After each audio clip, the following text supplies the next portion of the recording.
Boy!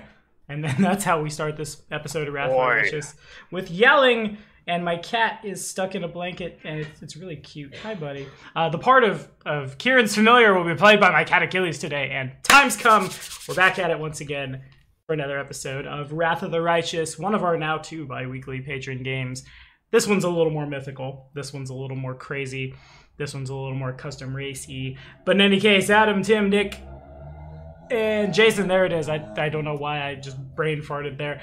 Thank you guys for your support on Patreon, helping us live the dream, accomplish our goals, crush your enemies, see them driven before you, and hear the lamentations of the 20 tieflings that have to be killed, and they all have readied actions for when the door opens. And Is it? Is it a lit? It's starting to kick in now. I do have to ask: is it a lamentation, or is it just did they cast the right litany? Litany of tieflings and just Get tieflings outta here. everywhere.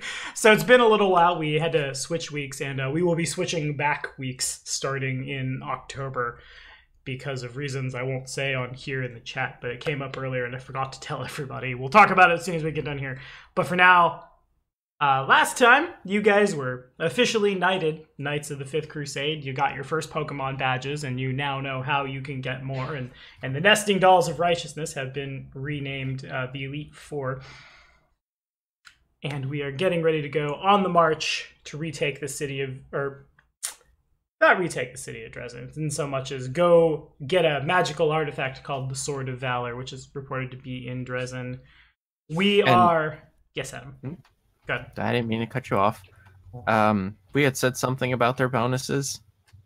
Is it a one a day, or is it they're always on, and then we just have variable rounds left?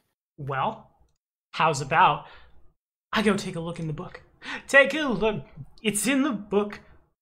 Sword of I Valor. remember- Alrighty, we got righteous medals. As a swift action, the wearer can gain a +2 sacred bonus to the medal's associated ability score for 1 minute, and then each of them has a constant as well. So, like the dexterity one gives a +1 sacred bonus to initiative all the time, or a +2 sacred to dexterity for a minute, which can then just be turned on and off. Yeah, it's infinite. So we are counting 10 rounds. I will watch. I will beat you. Anyway, we talked about it. We may renege this as we go forward, but in a world where it's a lot harder to kill people and there's a squadron of demigods and a very talkative little kitty, I feel like hero points may be a little over the top, but we still will do in-character reflections. We will still, if you tell the people who you are, what you're playing, what your mythic tier is, your classes and stuff, so we can associate. Of course, y'all see me. We don't see anyone else. Associate a voice with a token. We'll begin as we see them in the OBS overlay with Delvin.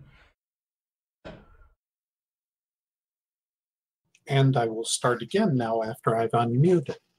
Uh, I'm Delvin. I'm playing a race called Forgekin, which basically think a dwarf that's been cursed to be the size of a giant.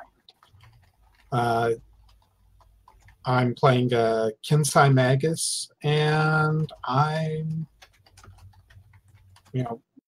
at the end of last session, we got our first mythic tier, and we found out that we are truly the most wonderful of all people here. So, of course, we're going to go and do something, similarly stupid, dangerous. So, yeah, I'm thinking a minor bit of shopping, and away we go to do other interesting things. Good enough for me. I guess I'm glad I had you go first, because we already figured out that a laptop has pooped its pants this morning, so there's a character sheet that's rapidly being reassembled. You do that, you get that hero point. Or no, you don't. I'm so used to saying that. You get that pat on the back. Hey, with the way I roll, Jason and only Jason gets a hero point because he needs it. Achilles, why are you being so loud? Hello, friend. This is my cat, everyone. But he is not happy to be held like this right now, but he'll be fine. Anyway, We've heard from the rock gym leader. We should hear from the flying one next. Or no, probably the electric one. Whatever Tempe is, I don't know what kind of gym Tempe has, but Tempe is next. I don't know, the wind leader? The wind? It's a new type. We're introducing it. Type. Yeah, totally. Or fairy type? No, not fairy. He's fairy. Yeah, I guess lightning. Or electricity or whatever. Yes, so I am Tempe. I am a dual cursed oracle. I am of the race Galeus. We finally got our first level of Mythic, and I went with Hierophant. So I've got more spells per day, basically, and of a higher level, so that's fun. And we just got our medals. So yeah, we haven't done a whole lot since we got all that. Yep. Not a whole lot to say this time. Fair enough. Take your pat on the back, and we'll take it to the guy who's already played this AP and is doing his best to be quiet about magic items that don't work for a certain part of the dungeon. I know, Achilles. We're mad about the chime of opening, and how it was mean. Next is Kieran. I found out that I'm the best Pokemon master in the party, as I have 5 of these Medals of Valor. I don't remember what the last one is, but I don't think I won it. I think it's like the strength one is the only one you don't have. Or no, it's one that's like you had to be mind controlled by a demon and then break the mind control. Yeah, we don't want that one. Yeah. You can keep that one. Yeah, because I have the dexterity. You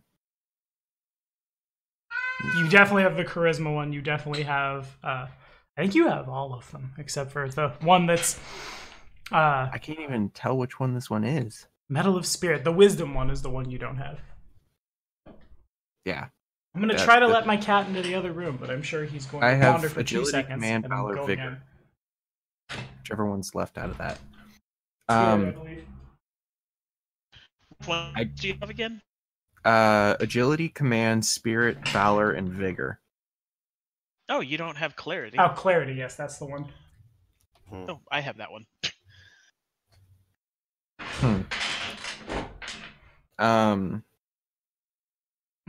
I did some dirty things that I may have to pay crimes against Abadar for. But I have a really nice belt now.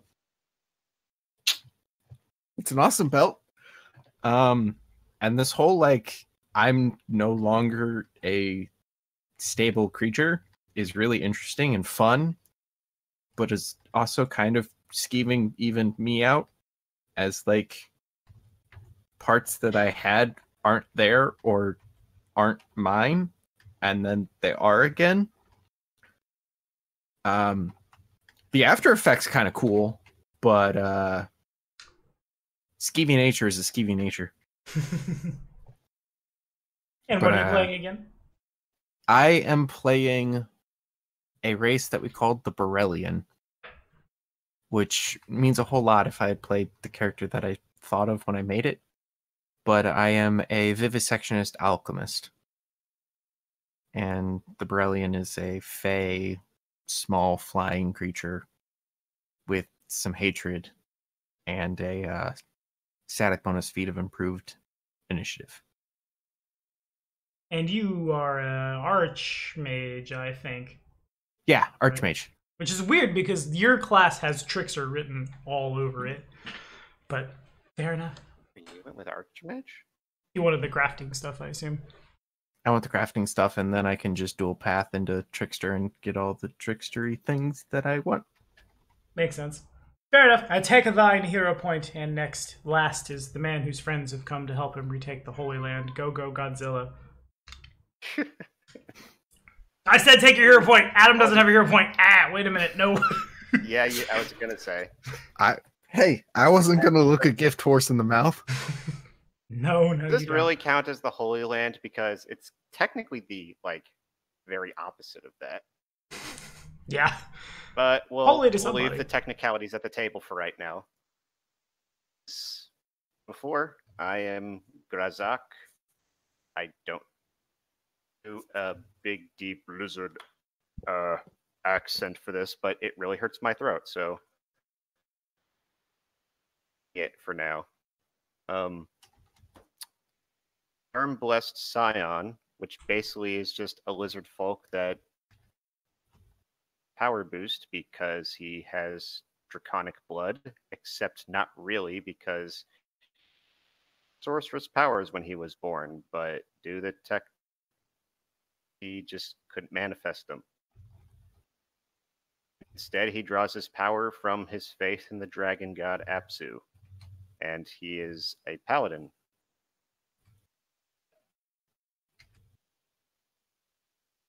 Things are now, after he and his new friends have just gotten massive power boosts from the gods. Achilles is full of righteous anger about this. The gods, you say? Razak is sure if he's even folk anymore. Or are we going with Aruxi in this line? Yeah. I mean, sorry, I had to let my cat in.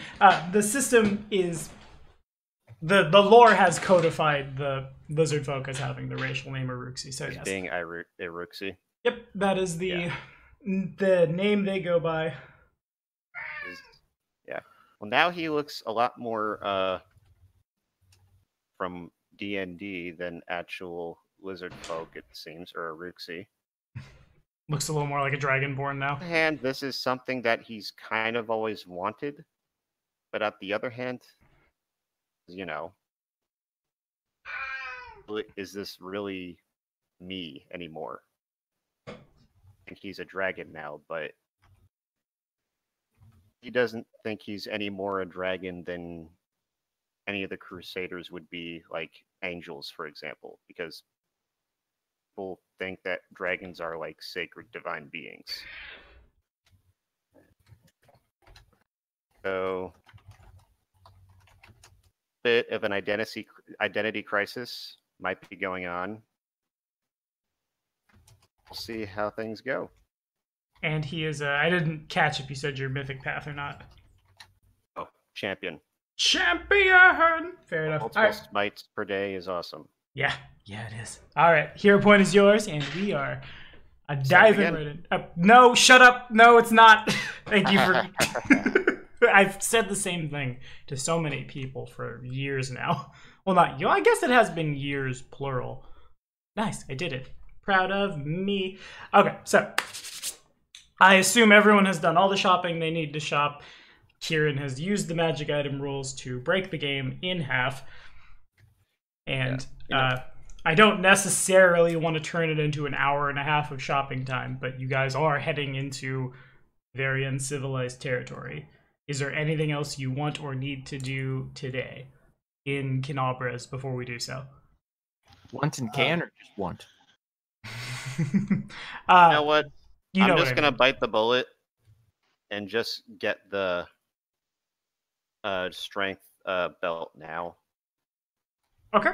I know it probably won't be best in the long run, but I think that will be fine anyway. Run things will be okay, and gratification. Makes sense. Okay, so then the route that the Queen laid out for you guys to Dresden can be confirmed both by people with survival checks in Kenabres and like your army itself. The fastest route given to you. You'll head northwest to a little town called Vallis Gift, and then you will follow the river north, ford it at Villareth Ford, then cross up to Keeper's Canyon, and then head through the canyon into Dresden itself. The journey is, about 150 miles or so. But since all of your forces are mounted and good at marching, you guys cover like almost 40 miles a day, including the time that's spent tearing down and setting up and sleeping and eating and things of that nature. Your first day out, like I said, Horgus comes with you to function as a quartermaster. Aravashniel comes for magic-y stuff. Irabeth and Anivia have they have been called to places elsewhere and have gone to places elsewhere. You also have you met 3 other specialists. What am I trying to say? When you first were introduced to your army, I will put their names in chat really quickly. Aaron Kier is a... One of them was a halfling bard. One was a Shellan priest, if I'm remembering correctly. Yep, that is correct. And Aaron Kier is a... Oh, what to call him? He's a... I don't really know what his title... I guess I can just jump down to the NPC gallery. I know what he is, like, mechanically speaking. Aaron himself is a bit on the scouty side, a bit on the engineering side. One might call him a jack of all trades. And then we've got our halfling bard, who is an expert on the region. Whoopsie daisies, I tried to copy that in. I'll just put it in. You guys can figure out that. I tried to copy it from the NPC gallery, and that's how Nura Denduar comes out. She, like I said, she's an expert on Old Sarkoris and is good at using bardic magic to keep people in good spirits, shall we say. And then this is, whoops, our priest. I'm confused by that right there. Ra D-E-N-D Iwar. Yeah, I don't know why it copies it like that, but I see Adam is typing it in. And is this a dragon shout that needs to be learned? Ra D-E-N-D Iwar. You only need one dragon shout. Yeah. And Sociel is the name of the cleric. You're all's first day out. Sociel Vendic. Sociel Vanic, I think his name is. What's a he? Yeah. We have 2 men and the halfling is a woman. You guys are especially with Horgus around, you guys are very well supplied. We assume that the forces are with us as well, but they're like in camp basically. It takes you guys about a day traveling northeast to eventually get to the small town on, like, you guys are basically running up the edge of the world wound. Said we'd be passing by a river? Yeah, you aren't there yet, though. Oh.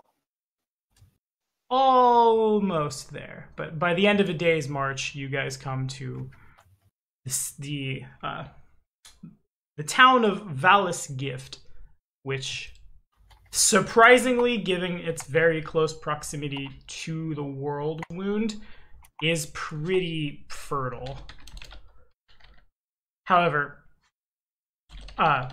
when you guys get there, what you find is burnt homes, fields lying fallow, a smoking ruin, basically. And the floor is yours. Just to clarify, still smoking or previously smoking? Yeah, it is actively, like, once upon a time fertile land, but now as you've come upon it, it is a smoking ruin. Okay, was trying to determine if this had just happened or... Yeah. Yeah, it looks like fairly recent, yeah. Okay. Let's look for survivors. Okay. Should have seen this coming. Bird that's following Grazak now. He's going to speak a word to it and tell it to fly up high and look around. Okay. Circle around the perimeter of it while flying high up. Like, you, bird, fly.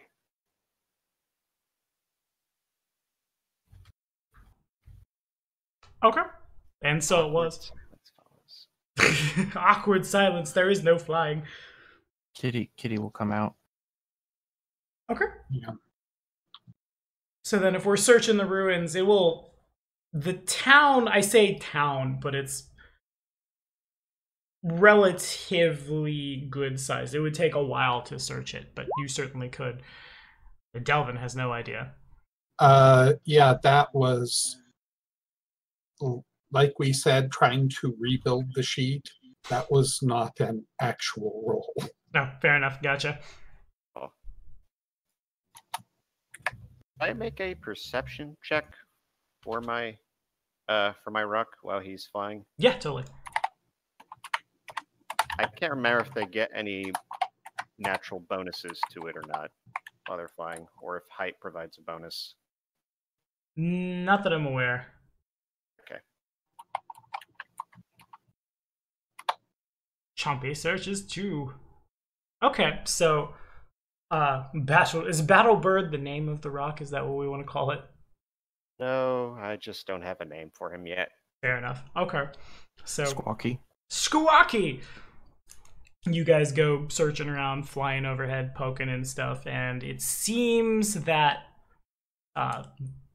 there are certainly bodies here, but the overwhelming majority of the people have scattered out into the hinterlands. Ugh.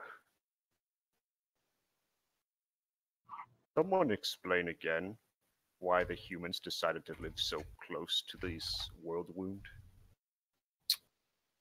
They didn't. The world wound decided to live next to them. Hasn't it been here for centuries?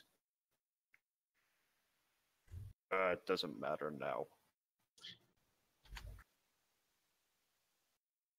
Is the rest of our soldiers, the rest of our group troops looking around as well? They can if you order them to. I'd like to do that. They are, we assume at this time the army is being run by 4-person committee. So Yeah. Perception check for an entire battalion of soldiers. yeah, they a couple of people go riding through. Aaron is pretty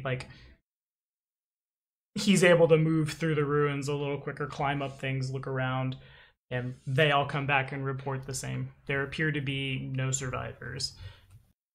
About the best thing you could do here would be to scavenge the town for food. You guys have, in a mechanical sense, you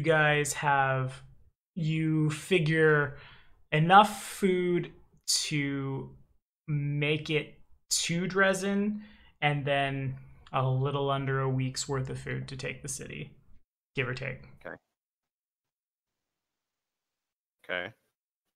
Yeah, it's time to turn our quartermaster loose to pillage. Okay. So, what about a check to see what did these people in specifically? You're pretty sure what kind that of signs of demonic activity, or if there was any. What kind of question of that? Of course, there was demonic activity here. you think it might have been What type? the technique I league has guess. arrived. Survival, knowledge, religion, things like that. Okay. You guys go talk to Horgus, and well, we could certainly search through the place, but it'd probably take every bit of a day. Are you willing to spend that much time here? I mean, we got to dig a lot of graves, don't we? Fair enough. All right, I'll give the order. And survival, it's hard to say. There are certainly tracks, but they range in size and shape so much in such a way that could have been a lot of things. This close to the world wound, it's not uncommon to find animals that have been corrupted by abyssal presence, like that man-eating aurochs you guys fought. So what you see on the ground as a hoof print could be anything from a man-eating horse to a particularly large tiefling and back again. We're definitely out in some uncharted territory here. Yeah, pretty much. Another good way to rationalize it out is that when Canabras was attacked, like you guys are close enough that Canabras would be sending patrols here. That all changed when the fire demon attacked, right? That kind of thing. And it's probably just a bit of opportunity. Now Canabras isn't able to send escorts, and so they attack. Tempe can figure out that it doesn't seem like there was anything really... If there was anything worrisome to you guys in terms of certain demons, it would have been like a leader. It seems to be just like a bunch of maybe even just tieflings. Perhaps the occasional dretch here and there. Now, signs of bodies from enemy combatants, or is it basically all just civilians that we're finding here? Mostly just like civilians or the crusaders who were stationed here. Occasionally you find the body of like a tiefling, which doesn't necessarily mean that they were a bad guy, but you certainly don't like... Had there been a demon die here, they would have just oped back to the abyss. Right. I imagine if they were the bad guys, their attire would be much more ragged. looking. Yeah. That's fair. Yeah. So you do find some tieflings.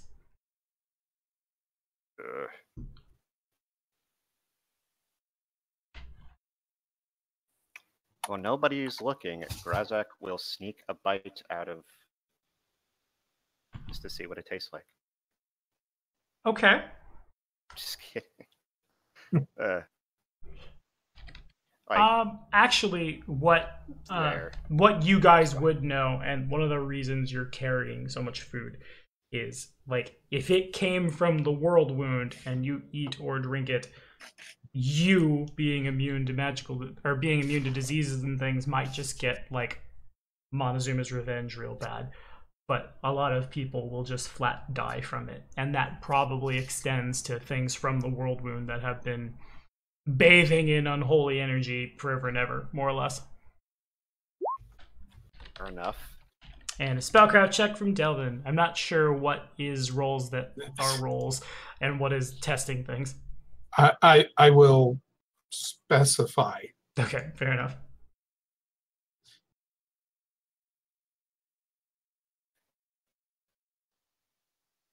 I would start organizing the gravesite. Okay. So we've got people are looking around for stuff. It'd be easier just to build pyres. I was thinking the same, but a pyre would give a lot of... advanced warning.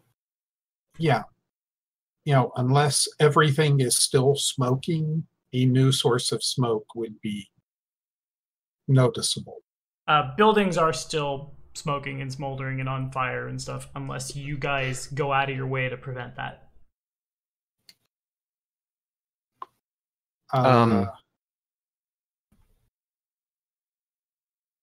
Shelter for the night.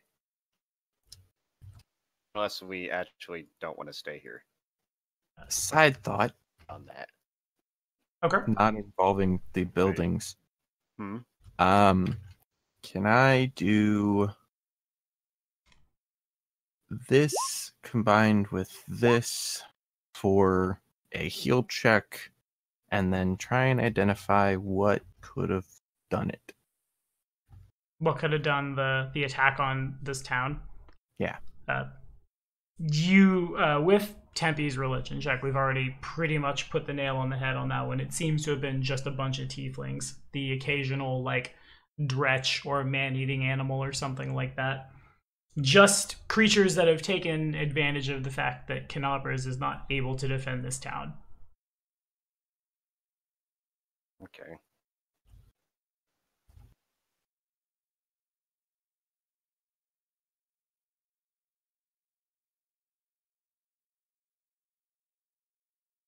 Anything else?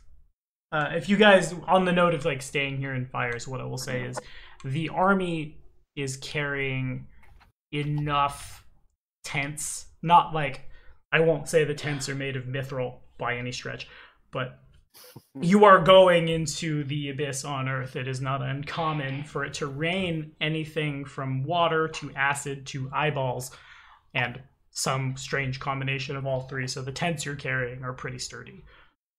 Okay. You don't necessarily have to shelter in a building if you don't want to. So we can set up camp and bury some bodies. While Horgus leads the men in scavenging. And on that note, I will... Not bad. I'm keeping track of food on my end.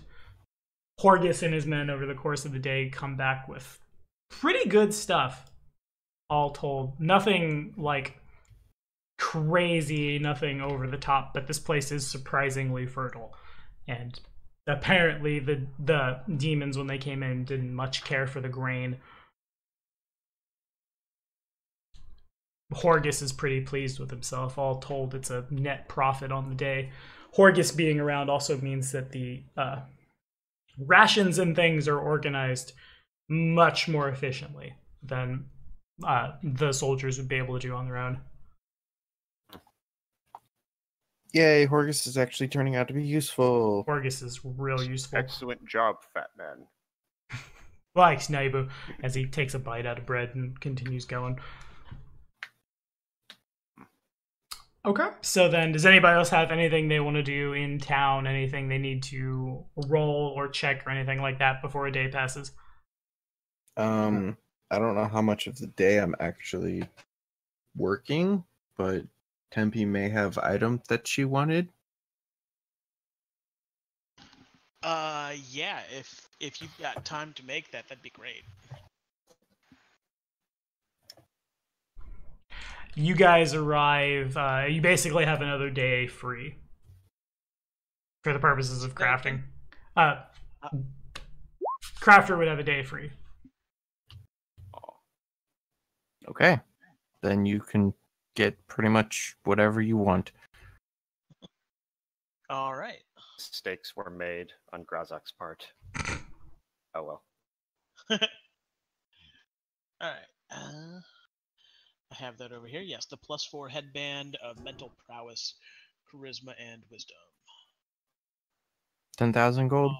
And it can only be used by Tempe's alignment, Tempe's race, Tempe's class. Yeah, and then it ended up costing 1,597, I believe is what you said last time. I can put in some numbers. Cost of item is 10,000. Yeah, it's less than a day, and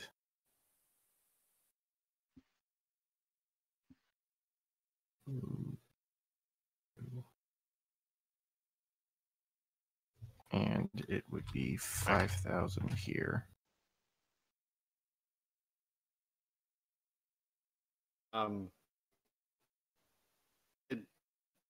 Now, perception rolls, was anything else discovered? No, nothing else really. Okay. From time to time, as you guys are marching, and I guess throughout the day, it's not uncommon to see perhaps like, I can't think of a small flying demon, but something like that, or like a group of tieflings or like dretches or things that see you guys and they are numerous enough that if like the Rock and the party were to try to go attack them, it would be bad. But they are not numerous enough in and of themselves to attack a full army of the overwhelming majority of which is paladins. Like, you guys are covered in cold iron. Yep.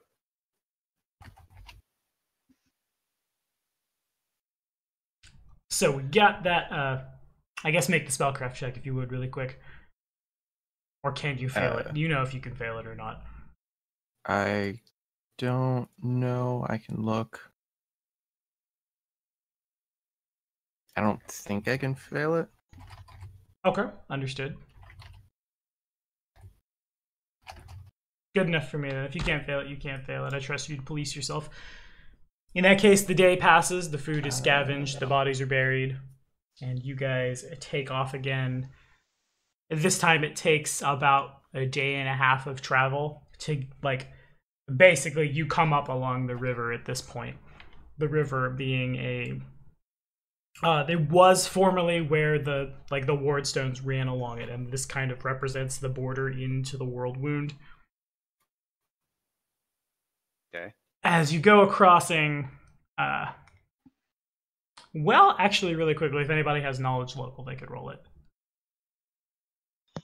Well, actually, I was gonna ask if during that day when we were the ruins, if we could some of our lieutenants. If you could, what with your lieutenants? I'm sorry, I cut out on my end. The lieutenants, and then Nura or Speak to our experts. Oh yeah, sure. By all means, you certainly can. yeah, sure. Okay. They are there availing themselves of what it is that they do. Arabashnial is neck deep in books now that he has eyes again. Aaron and Sociel are like pretty closely knit with each other. They are often, when you find one of them, you find the other. They are working together. Nura is also like, she will go around, raise morale, then stop, read a book for a little while, go again.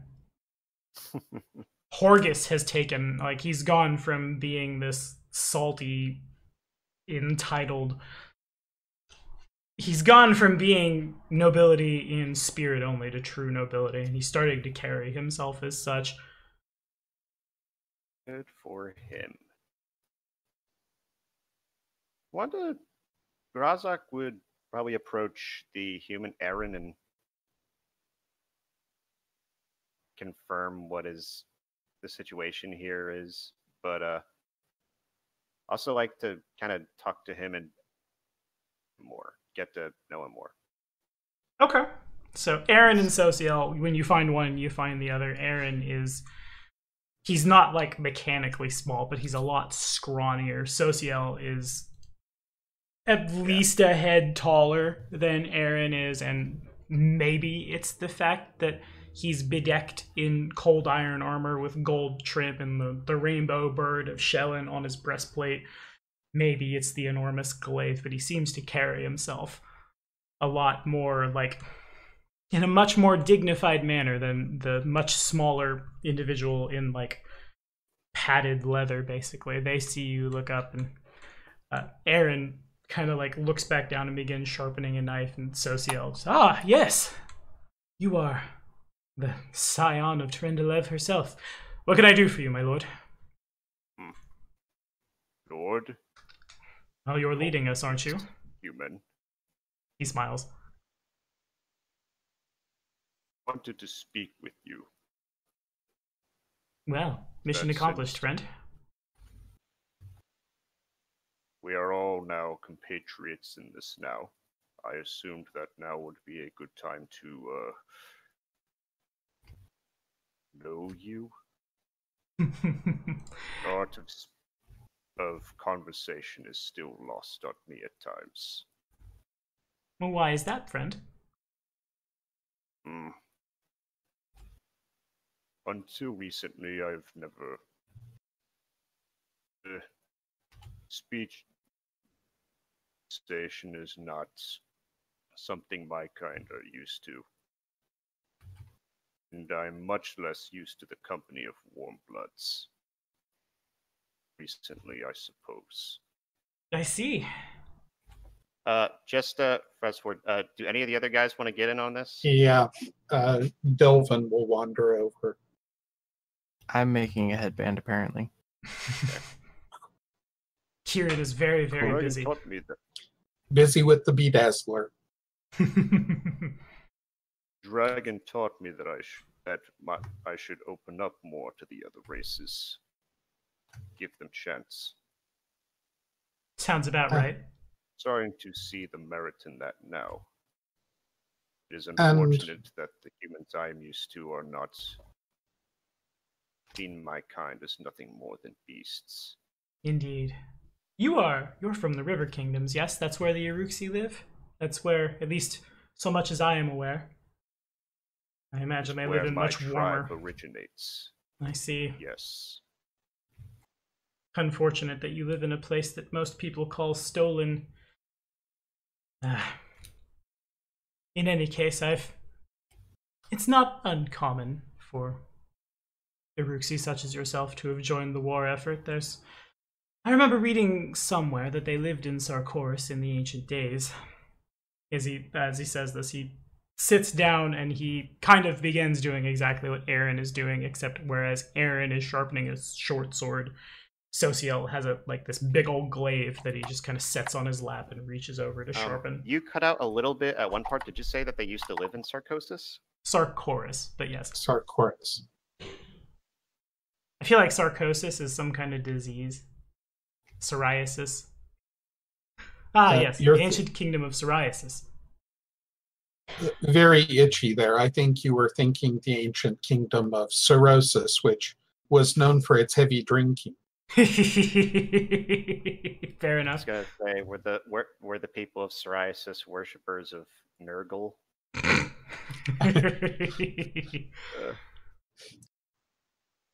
Digressing.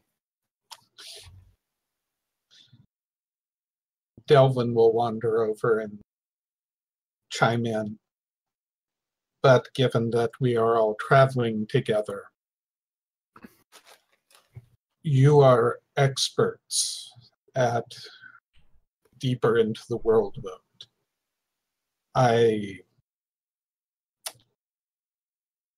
With a small exception of time, I have not been past the border.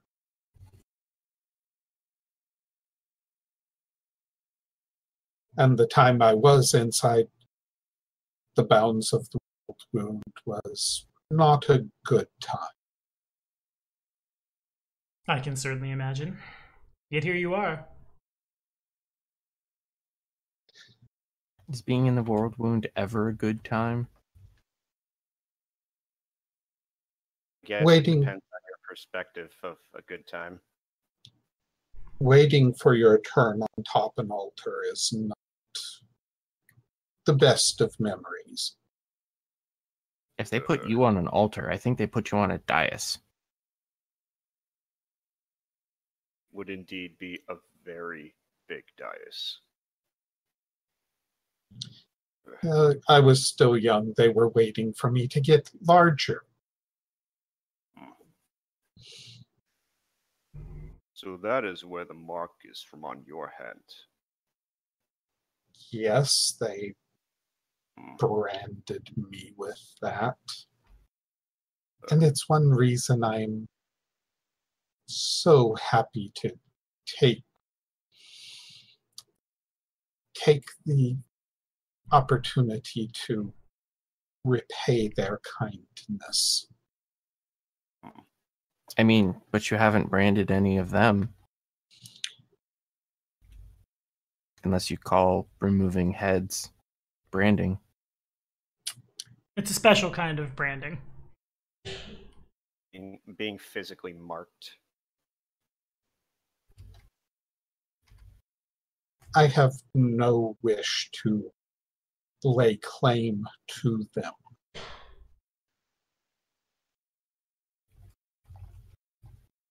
Only to destroy that which would have destroyed me.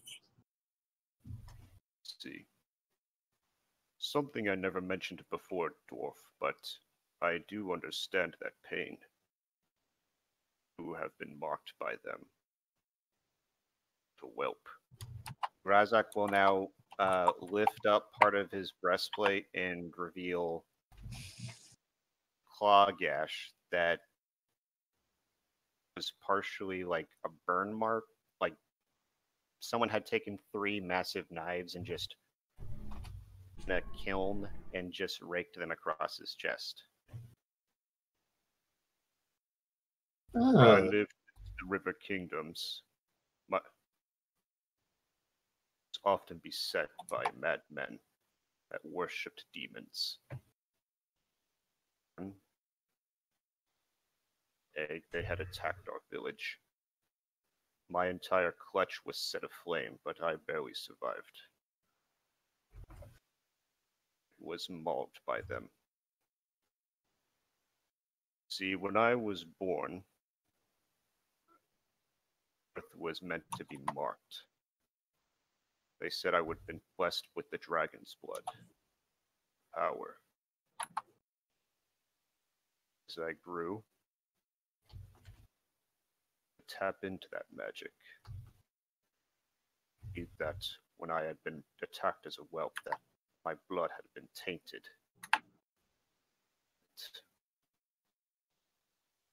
I was never able to harness their magic because of that. But I suppose now I've found another way to tap into that. Though this wasn't something that I've earned now, I guess. Anything.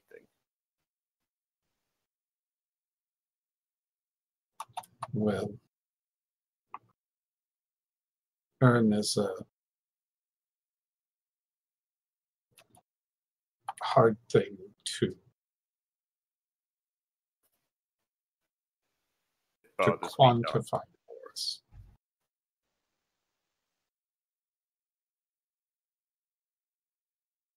Sorry, what were you saying?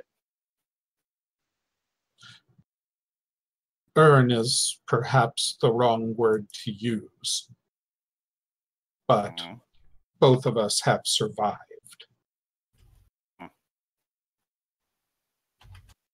Yes, I suppose we have. Sosiel nods at this. As Delvin talks, Aaron looks up from sharpening his short sword and nods thoughtfully, and then Grizak goes back to talking, and he goes back to just sharpening his weapon again. Sure. The bird god you follow, priest. Yes. What of Nods to the colorful holy symbol that's clearly emblazed on armor. Is it that his holy symbol has on it? Mm-hmm. Challenge is like the rainbow-colored songbird, right? Yeah, it's literally just a little bird with a rainbow tail that kind of like scorpions up around the back of it. I've never, ever in my life described Shaylin's holy symbol as a scorpion, but alright, we did it. Well done. Rainbow poison powers that'll activate. Make that character. It's been made in Demon Slayer. Yeah, neat. A giant rainbow scorpion? No, it's a butterfly that uses poison. Huh. Neato. Well, I guess there are monsters that are like that in it. Rainbow, butterfly, scorpion, eidolon.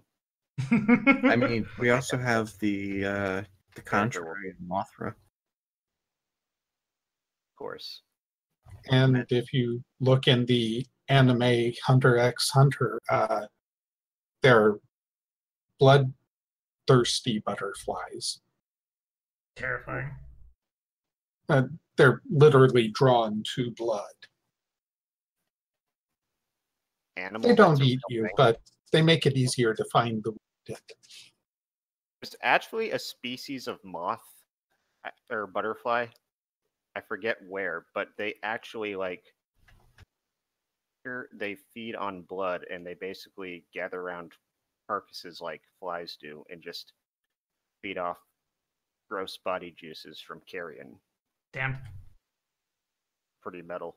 That does Just sound remember, sweet. nature is always more metal than you could ever think. Yep. Absolutely. Anyway, You bring up Shaylin and Sosa. Just what would you like to know? you can tell me, I suppose. I am still learning of the many gods of dwarf kind. Of dwarf kind, Sun goddess. I am aware of your goddess of war.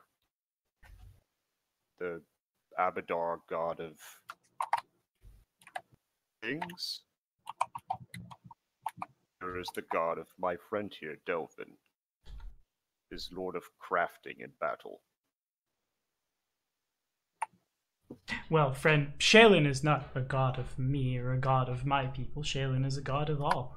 when you see the sun rise in the morning, and you see the light fall upon the land, if you will, there Shaylin is. Greatest Saren Ray. Hush you. There is I'm going to say by the powers vested in me that the crafting has taken place just kind of at a table over, and Kieran says this like as an aside, then goes back to stitching just furiously to get this done in one day. Just like the fastest needles in the West. It's Kieran standing on the table working as there's 2 ravens bringing items, and then the cat's just batting at things, and miraculously all of it is coming together into an item. And somehow it works. Good enough for me. Shaylin is... Our friend is correct. Sarenrae is the sun. You know, that actually kind of explains why only I can wield it. Right? Get on the conversation. Are you ready for me to exposition about my deity now, or would anyone else like to interrupt me? I'll take that. I mean, you have a Fae in the party, so... Yeah, we'll never know. And he continues going on about, like, when you see this and it is pretty, that is something that Shaylin has made. Shaylin's art is everywhere. She is goddess of love and beauty, and I serve her church in such a way that we can preserve life, preserve the things that are good in all of us, things that demons fail to comprehend.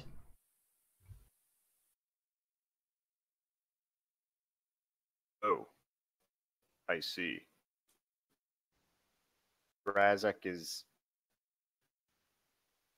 Okay, like, the concept of, like, aesthetics and beauty are probably not important to the wizard people. I certainly would not go that far. It's important to me to not paint your Uruxi tribe as a bunch of, like, people that do not understand how these things work.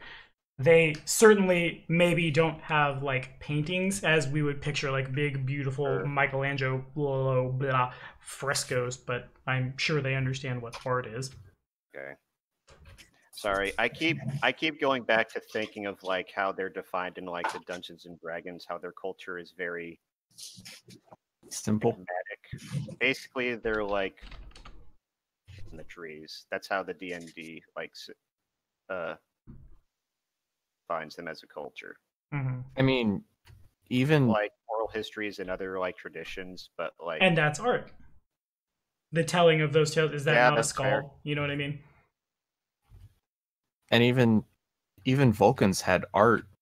It was just more mathematical based and geometric, but yeah. Humans make I guess a good way to say it is like Vulcans would produce the prog. This is exactly what this is, and this is perfect time signature and tempo and so on and so forth. Their paintings are like the definition of Fibonacci spiral. Gotcha. Damn you, Paizo, for not defining your cultural heritage for your creatures in the game. I mean, they certainly have. If you open the Monster Codex, it's there. You guys are cold-blooded. Some of it is, yeah. There's a lot of like the living spaces for Uruxi, and this may have changed in 2nd edition by now, but a lot of it is like you almost live in the same sorts of structures as beavers in such a way as to like escape the cold. And since you're not aquatic, you can't breathe water, but you swim real good. You swim down and under, and that's where you live. You have a long oral tradition dating back to well before the rise of like humans at all. Probably the majority of the races, right? Yeah, you'd be like predating the Age of Legends. Okay, fair enough.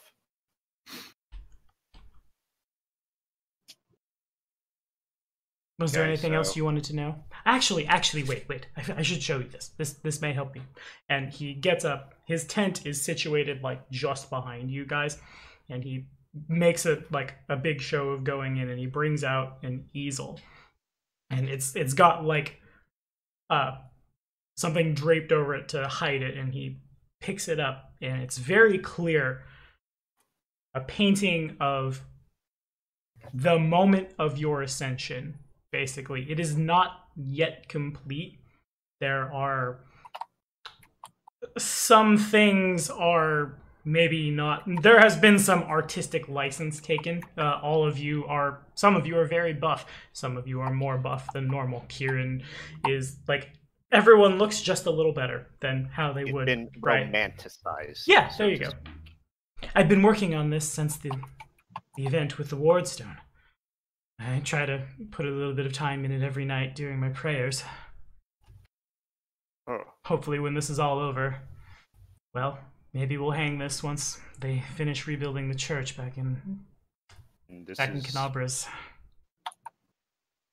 and I take it I'll see that at some point in time, and I'll go, I look like me! Yes, this one doesn't quite change like you do. does Grazak still look like him in that, or is that where? Does he still look like he has the chrome dip in that picture? In this one, he looks almost more like a silver half dragon, complete with like wings and like ice spewing forth from his mouth as demons are like being Sub-Zero fatality'd in front of him, basically. Maybe a little less gory than that, but you understand.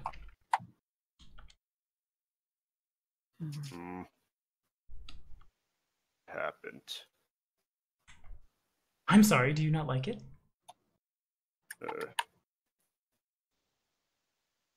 I look more dragon than Aruxi in that. I suppose I could change it if you'd like.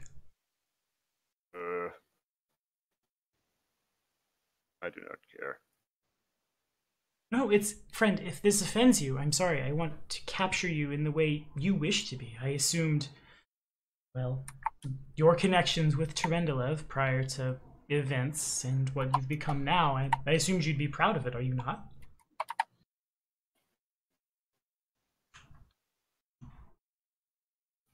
You are human, yes. He is, yeah. Both Aaron and Sosiel are humans. Must understand that creatures, they are sacred to my people. Again, is no more accurate than to call yourself an angel or some other godling being of yours. Feels as though I have been, word that you say, or the phrase, upon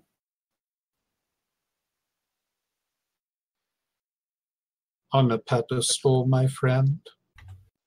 what is it? Well, I'd say that's accurate. That's certainly what word around the camp is.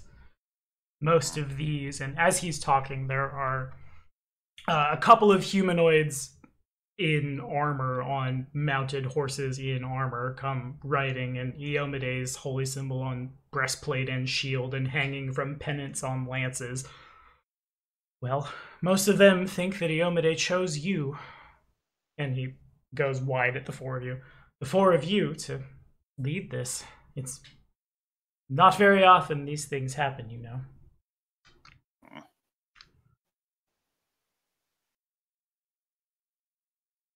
Look, friend, let me put it to you this way. I was not always a priest. My brother, he was a member of the Eagle Watch, and when he headed north, I came too.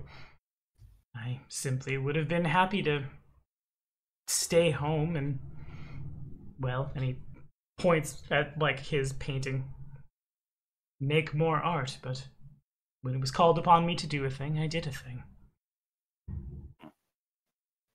Lots of people got very lucky when Canabras was attacked, but my temple was destroyed, and I was able to help some of the people.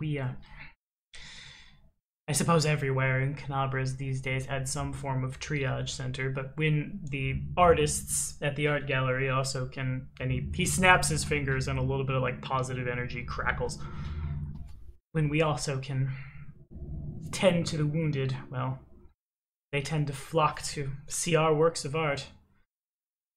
I was able to save some of the wounded, but I was unable to save any of the other priests. But if this is what I have been called to do, I will do so. Same for Aaron. You know, Aaron actually was stationed in the keep. His knowledge of dwarven engineering rivals many of the dwarves I've even ever met in my time. Isn't that right, Aaron? And he like looks over and like smiles at him and tries to get him to like join the conversation. Aaron looks up and yeah, that's true. Goes back to looking down, sharpening his sword. The point I'm trying to make is we don't always get to decide whose colors we're wearing. We do get to decide what we can do with what is given us. We also get to decide if you would like to look different in my painting. And he kind of like half smiles at that.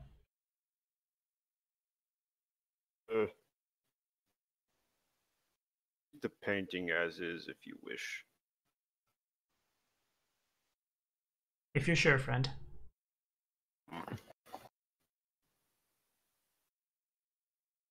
He just needs to get accustomed to his Wormian status. Perhaps. Grazak really does. As Kieran says that, for a split second, he turns into a fairy dragon and then has to like focus real hard because he loses manual dexterity and he's trying to stitch a belt together and back together. And Grazak's just gonna an excuse of I must go retrieve my bird. Back. He nods. That being said, I know we called the halt today without discussing it thoroughly with you.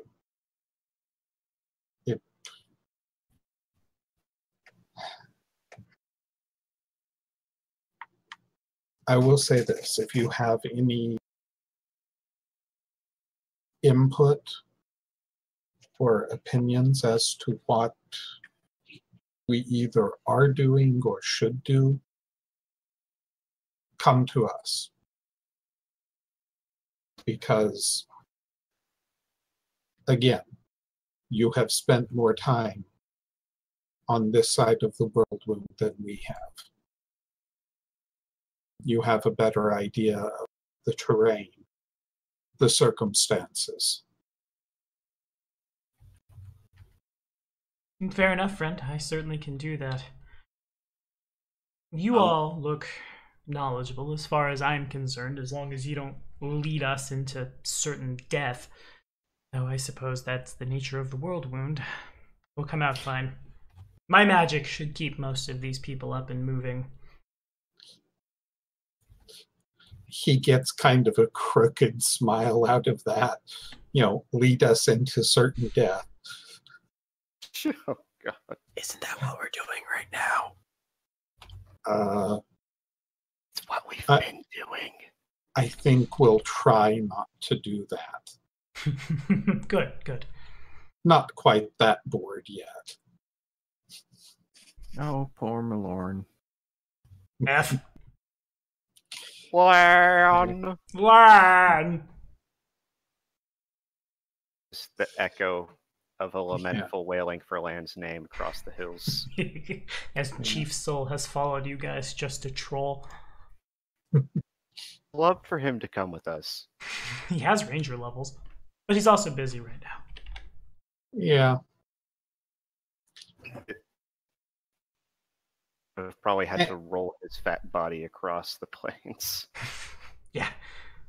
It's Yeah, not just really so think much of that plains as like hills and Wastelands, hills and canyons, and you guys are moving really fast because all of you are mounted, but Soul would need a sizable horse to carry him. He's a big boy. And I'm probably staying medium size for most of the time Makes sense. because it aids in the movement. Right. So, Okay. Was there anybody else you wanted to talk to? Anybody you wanted to seek out?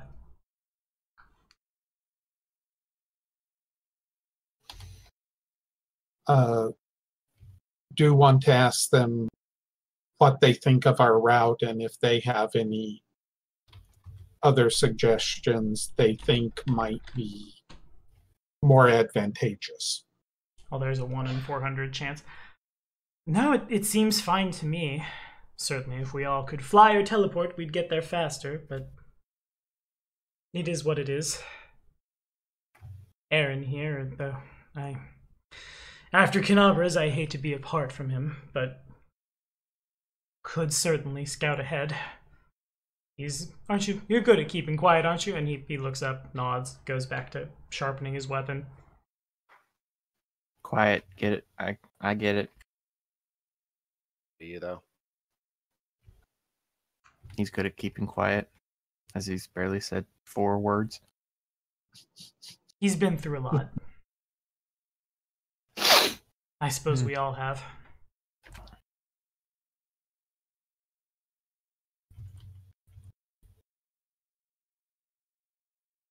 We all?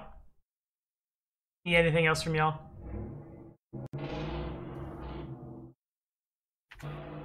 I'm still sewing with the birds and the kitty.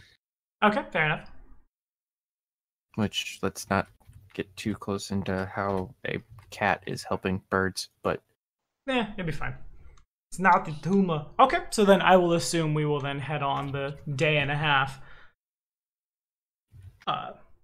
At that point, we then do come down to, and I guess I should have asked this before we set out for the first day, but I'll ask it now as well. Do you guys want to move your forces as like one unit, or do you want to send scouts forward? Certainly the Battle Burb is a solid candidate, having a super fast fly speed. Aaron also is a pretty good choice as well, or even like Kieran. Seems like a decent idea, actually. Yeah, I am firmly in favor of having a small scouting party in front. That way we can either avoid, at least prepare for larger attacks. Definitely not looking to use them as a sacrificial speed bump, but intelligence is good. Okay. All right. So who would we like to send out to do that? Bird. Bird indeed. I'm probably not the best choice. No. Yeah. Till I make my headband, and then... Oh, right. You're still crafting. Sorry. No, I'm not crafting anymore. I'm done crafting. I only crafted yesterday. Barfs all over keyboard. Yeah, there are things we can... He's more useful staying in camp as a crafter on the move. Crafting on the march will be something that's a little more difficult because, like, Kieran is small, but, like, there aren't any really, like, wagons or things. Horses are carrying. That's not true. I got a carriage. Oh, yeah, I forgot. You have a carriage. Fair enough. Good. Nevertheless, it's not necessary. Well, no, you got the carriage to craft on the move. Yeah, fine. Fine. So I hear the bird for sure. I'll add Chompy to the forward party. Okay.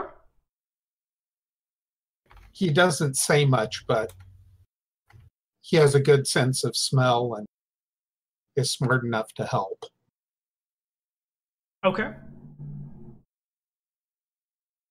Just going to take a moment to appreciate the fact that we're sending the animal companion and familiar. Or the animal companion and the familiar into the front lines. Okay. As scouting, they're not gonna engage in direct combat. Well, then, in that case, if those are the ones we want to send forward, if both of them could make perception checks. Sure.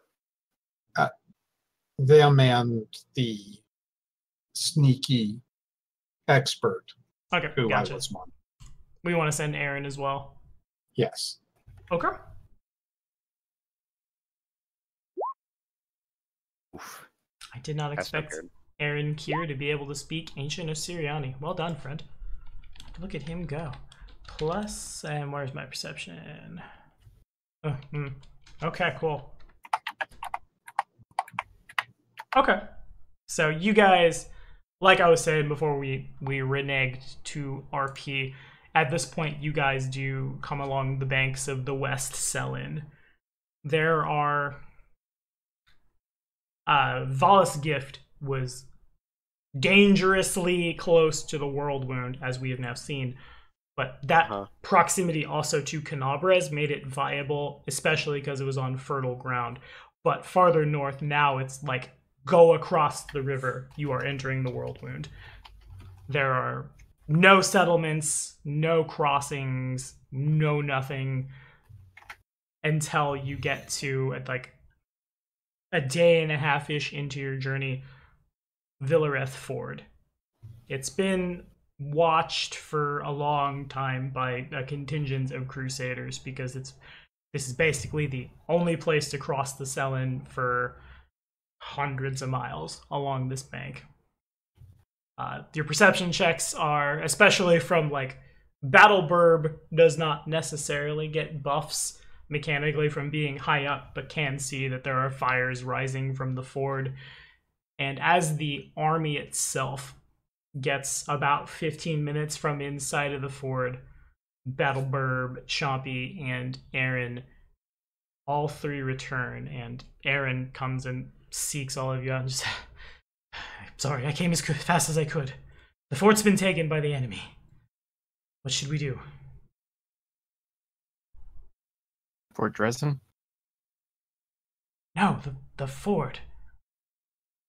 Ford or fort? Yeah. F-O-R-D. D. Of course, Dresden has Yes. been taken by the World Wound. I was kind of confused. I know, I'm just running into it as hard as I can now. Yeah. Too many hours spent up in the carriage. And speaking of which, What does did we anybody do? have another item since we have half a day of crafting? If possible, I would like a ring or anklet, or however we want to flavor it, of endure elements for Chompy. That way he can do his little dino thing up here in the cold earth without worry. Is cold-bloodedness like a thing mechanically in Pathfinder? Yes and no. It is for flavor, but there's no... The worst case scenario for, like, Grizzok before Grizzok's ascension is, like, sluggishness sometimes, but there are no mechanical effects, so Chompy doesn't need it either. Yeah. That will change if you would like to go, like, to the Crown of the World, but here... Okay. Yeah, for sure.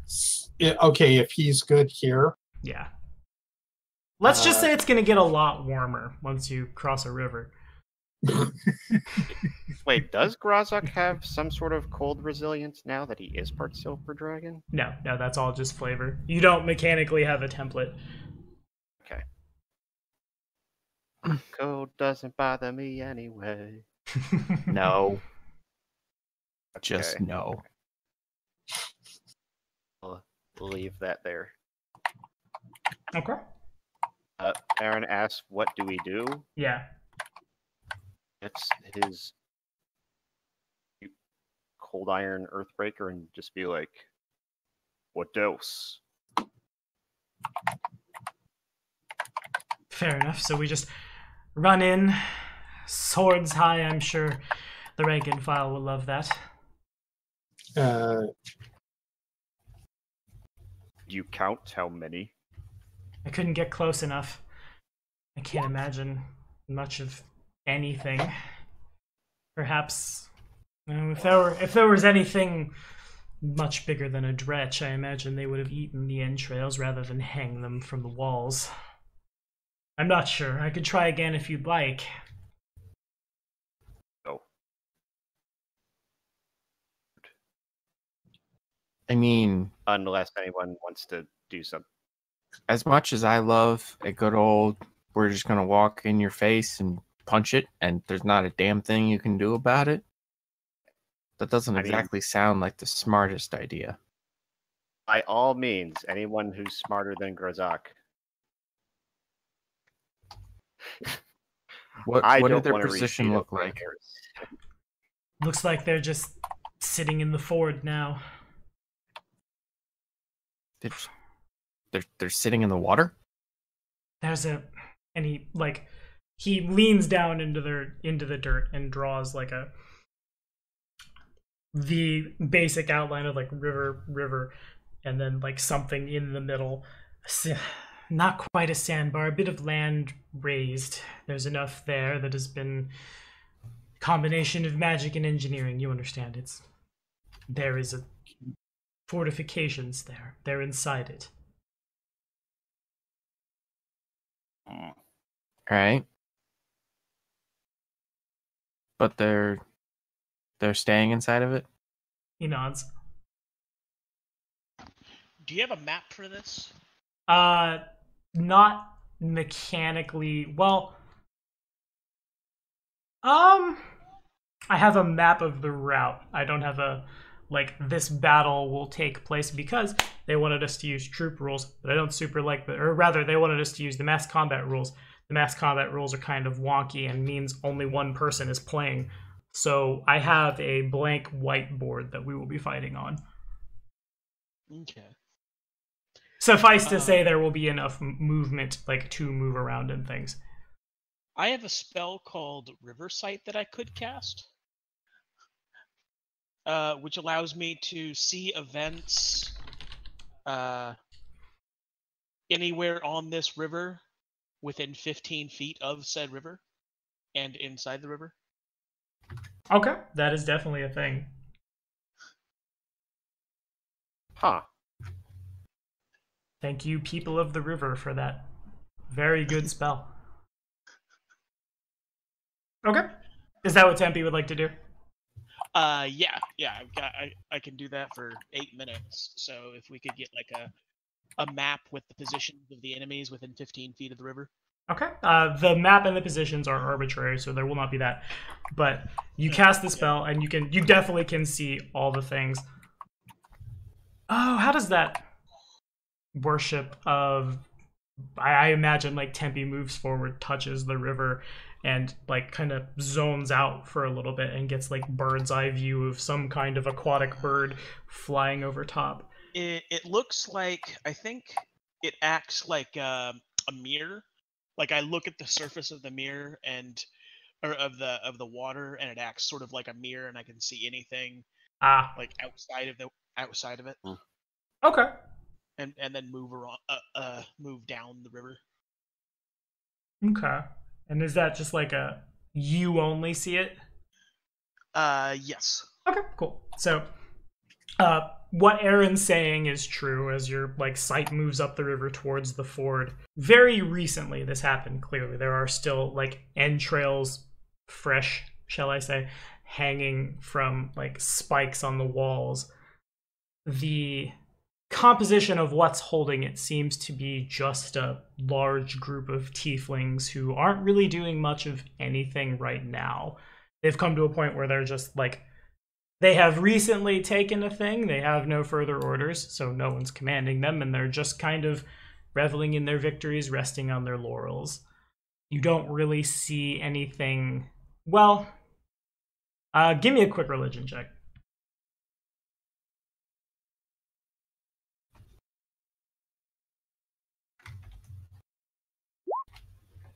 So there is a I roll a 2. indeed. Amongst the tieflings, there is some sort of demon. You're not sure what it is.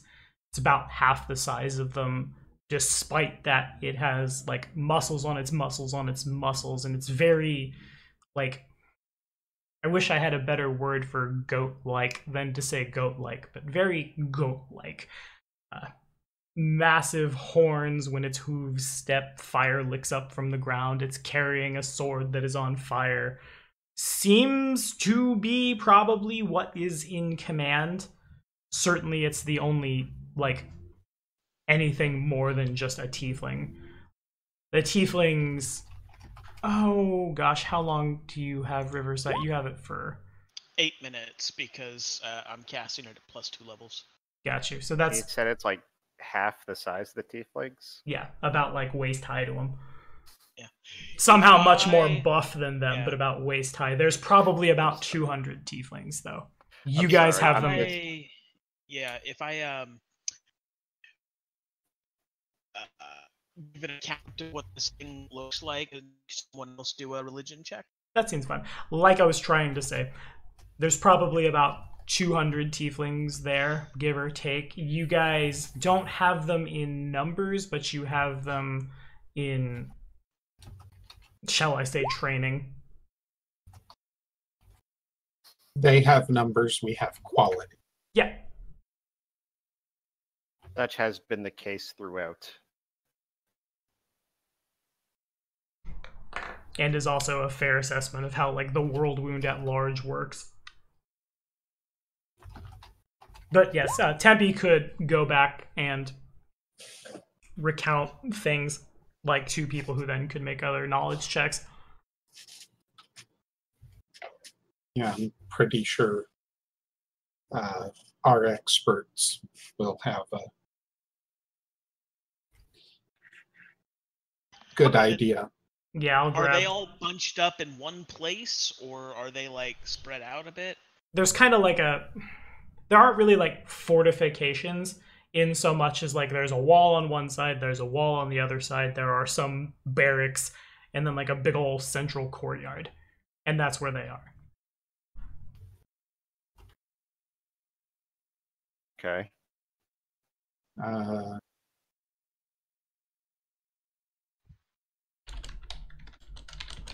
Well, the first question would be, I would think we can take this group, but the question is, oh, we're going to have to, because you said this is the only safe ford for the river for a couple 100 miles. Yeah, this is... Unless you want to try to have the bird carry each individual horse over, this is the Which only way is across. not possible. It's It's not large yet. Yeah, we're going to need to try to take this. Given that it would be very good to be able to soften them up at range, especially if we can overcome their leader. So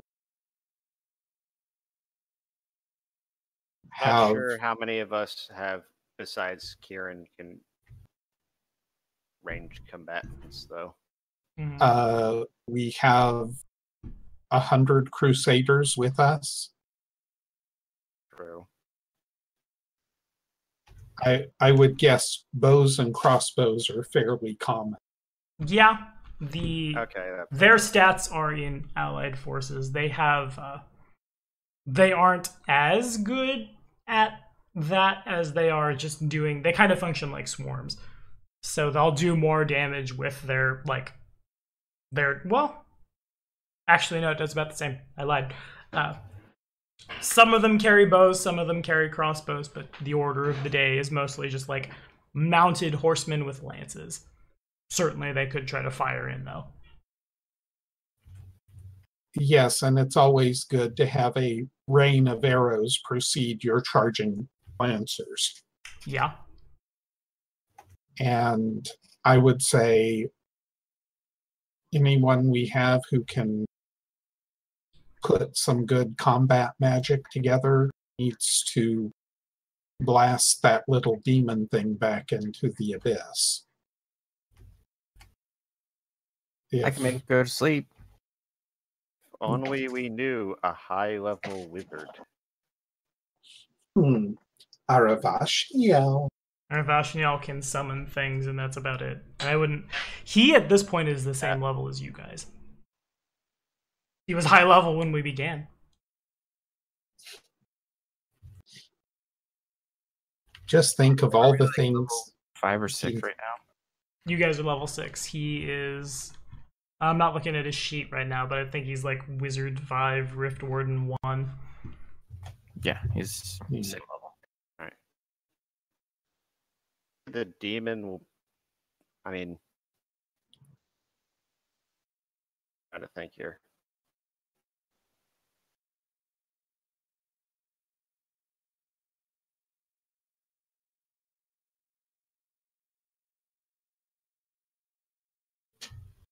Okay. I really wish we had a map. Yeah, this encounter could Yeah. be Theater of the Mind, or it could be a blank white square. But once again, assume you will have all the room to maneuver that you need. Now let's.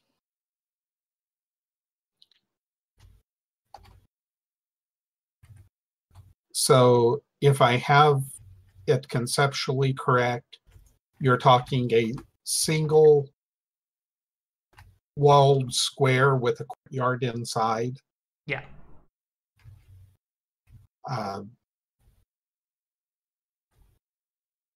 Okay. That's sitting on a sandbar in the middle of the river. Not quite a sandbar, not something so unstable. More just, I guess, like a hill that is under the river and has risen enough out of the water that it can be crossed. But yeah, just a fortified spot where the water is super shallow. Basically, what happened is, it sounds like, is they built up a structure under the water to make it only, a foot or so deep at the top, so it's easy to form. And this is built on top of that. Yeah. So Stone shapes and move earths and things like that to like make it a little easier for troops to cross.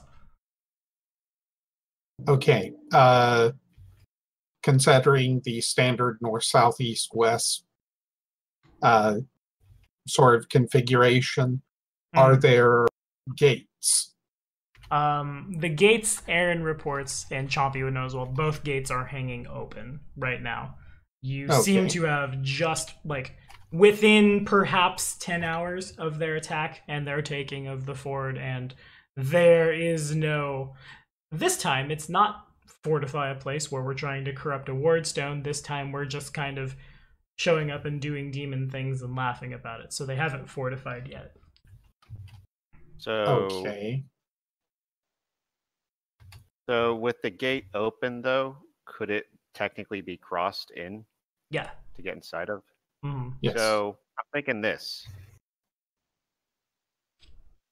The sneakier of us, or at least those of us that might be able to...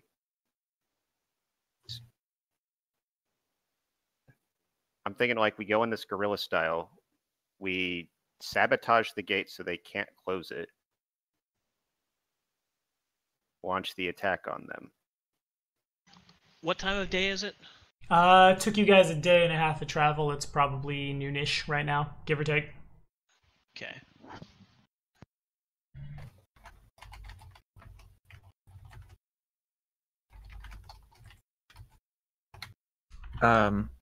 Does that work for the half day of crafting? Does what work? The headband? Yeah, it's fine. Oh, that's why you're asking if that item is good. I thought you meant, is it aligned, not evil? Sure. I didn't want to make the changes to the sheet before it being okayed. I'd like, you know what you're doing, you know how things work, I trust you. So, for posterity's sake, I've created a headband of vast intelligence with perception as the keyed skill. Got it. For For 320 gold. Yeah. It's not broken, right? I mean, No. I've seen some of the things you'll be fighting. You guys, if it even is broken, you've had enough of a hard time throughout Wrath of the Righteous so far that I'm also willing to let it happen. Have something good happen to you for once. There are 200 held actions waiting for you in the Ford. Sounds about normal. I mean, are the actions actually held at the moment? Because they don't know we're coming. Well, no, they won't No. even know that we're approaching them. And I thought I couldn't detect sarcasm. Okay, so the plan I'm hearing is someone goes, sabotages the gates on the Mendev side, and then you guys hit it. Sounds good to me. Okay. Yeah. And as far as combat plans, what would be wonderful is if we can get Aravashniel, other powerful spellcasters, to where they can start dropping fireballs in the middle, have the troops who are good at ranged rain a hail of arrows That's me. appropriately. Yes, Kieran can do his typical rapid good nights, and from there we can, Just shock and awe. yep, Okay. go in after the thundering hooves. But we Yes, need to wait for the charge until after the gate is sabotaged. Mm-hmm. Saboteur. So the thing about Aravashniel is Aravashniel's spells are almost entirely conjuration spells. So he and there's no one else, unless there's something the PCs have that I don't know about, that can, like, there is no magic or artillery for this one. And can anyone in our group besides Kieran cast invisibility? I would I- say no. Yeah, no. The best I can do is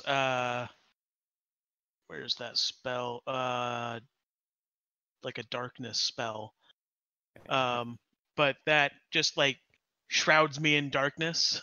Mm-hmm. So it'd be really good in the middle of the night, but not so good. During the In the day? middle of the during- day. Yeah. Why is there this moving blackness? This moving area of dim There's- light that all the tieflings can see in just fine. I Your guess that's your like- all's troops are composed of enough humanoids that, like, some of them will have dark vision, some of them will have low light vision, some of them will have none of the above. So we'll play them as if they don't have any special senses, basically, because there's no, like, majority. What I was gonna suggest is that what could work is if you on the river, I have a swim speed, so I can swim there, frogman my way of the gate.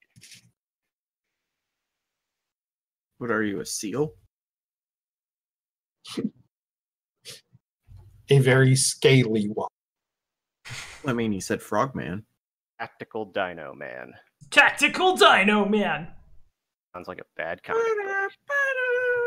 That is a thing that could be done. Based on the intelligence you guys do have, you would be one person versus 200. Yeah, that's So you're not saying there's a chance. There could be. Oh, well, I'm not saying engaging directly. I'm saying to go in and at least break the gate open Okay.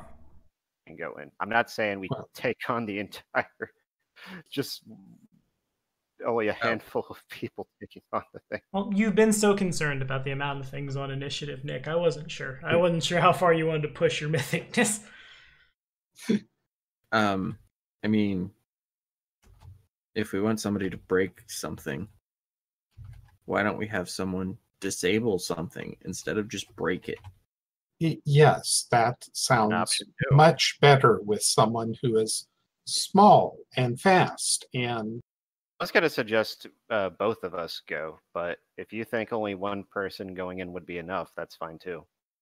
I am not fast with the whole walking thing. The flying thing, that's different. And I mean, we also found a rapid delivery system. Ah, yes. For me. If I could prepare myself this time. Wait, what? Oh yeah, I remember that. Because you got yeeted. Good. Okay. So then I'm hearing Kieran goes to the Ford first to try to disable the gates. Yeah. Okay. Well then, first things first, yeah, go ahead and I guess you can cast invisibility on yourself. I can. You can. So I guess just make a disable device challenge. 3 disable device checks to try to disable the gates. Da-boop, da-boop, da-boop. Oh god. Okay, so Dear. you can confirm when you get there yourself what River, Sight, and Aaron were saying. It doesn't look like this fort was taken too long. The tieflings seem more than happy to just desecrate bodies, engage in acts of debased tieflingness, and do nothing. They don't see you. No one ever gets wind of the fact that now the gate is stuck open, but truly it is now stuck open. There's a little bit at the end where one of the gears, I suppose, that you are sticking in place makes too loud of a squeal, and a couple people look up, but they don't see you. All told, it probably takes you, depending on how close you guys want the army. I didn't hear anything about the army moving up, so I'll assume you're about 15 minutes from. So all told, this probably takes about like 35 minutes. All right. Okay. Honestly, I think the best bet would have been for us to be 10 minutes after he was supposed to be there. Okay. Yeah. We Because- show up and we either go, well, I guess we're breaking the door down, or we go, hey, look, the door's open. Kind of, because if you've been caught, if nothing else, if we're moving, we're ready for them It's to not come like, charging. it's not like I can go over the radio and be like, I need extraction. Okay, fair enough. We can do that. Yeah. Okay, so we will retcon the crap out of that. Yes, it is successful. About 10 minutes after he was supposed to be there, you guys are moving. Takes him Kieran is able to get back by the time the attack proper happens, and no one really sees much of anything, but by the time, ambushing them will be hard to do, because the overwhelming majority of your forces are knights on heavy horse. You're not quiet. Well, yeah, it's not an ambush, but they can't fortify, so that's... So before I already rolled initiative while we were doing the roleplay, because there is a lot of stuff. To bring you guys up to speed on... we talked about this a little bit in last week, how we were going to do stuff, because the mass combat system would mean I'm talking to whoever has the highest charisma, and we're just going to go back and forth, and it's kind of boring for everyone else. So what I've done is I've taken what you guys have and what you will be fighting, and I've reflavored a couple of troops. They function basically as really big swarms. What happens is they can move into each other's squares, and if they have an attack, and then at the end of their turn they do automatic damage like a swarm if you're within their reach, or if you're within their space. Is that about as clear as mud to everybody? Yep. Absolutely. There isn't the scenario, I'm not entirely sure if this is what we want to do for most of this, but if it goes bad, there is a retcon contingency, I will say, and then we can use the troop stuff. And everybody look at a bunch of giant things. If you guys would like to reroll initiative, you can. I realize the initiative we're sitting on for the PCs is old. And I guess I ought to grab this. Boom! But yeah, if you guys want to reroll initiative, feel free to do so. That is a Woohoo. lot of initiative. Yeah. Okay, Get zoomed out here. that's Got a 29, so Kieran moves to the front of the line. Well done. I know this is low. I just don't know how much to add to it. You would add at least 4 from Chompy, and then your dex, whatever your dex is. Okay. I think my dex is 0. Okay, so it looks like a 14 to me then. Yeah. Praise be the Compsognathus. Yeah, I'll re-roll mine too. Yeah, I think you should, given that everybody else has. Okay. And everybody, everyone did better than expected, except for the 0 that went to minus 81, I guess. But, okay, so top of the order is, get out of there, is Kieran. You guys are, you have not taken them by surprise mechanically, but they are unaware as the charge is called and everybody starts moving down. I guess the armies next to us are our armies. Yes. You They guys attach- have less, but you have better trained stuff. Uh, For the time being, I will control them. I guess we move forward. Right now, Okay. this is initiative. The squares are what the squares are. You do what you do. You are acting before anybody else is in initiative. yeah, I'm Fog of War for this. Oh, sorry. Never mind. I was like, The "Eh." armies under our movement control because it's not clickable. Right. Like I said, I'll control them. I'm Okay. creating So cats with you people. we will just move forward, and I guess I will stay ridden inside one of them. Okay, so again, this is now on initiative. The board is as the board is, and I see Kieran moved. Kieran is where Kieran is.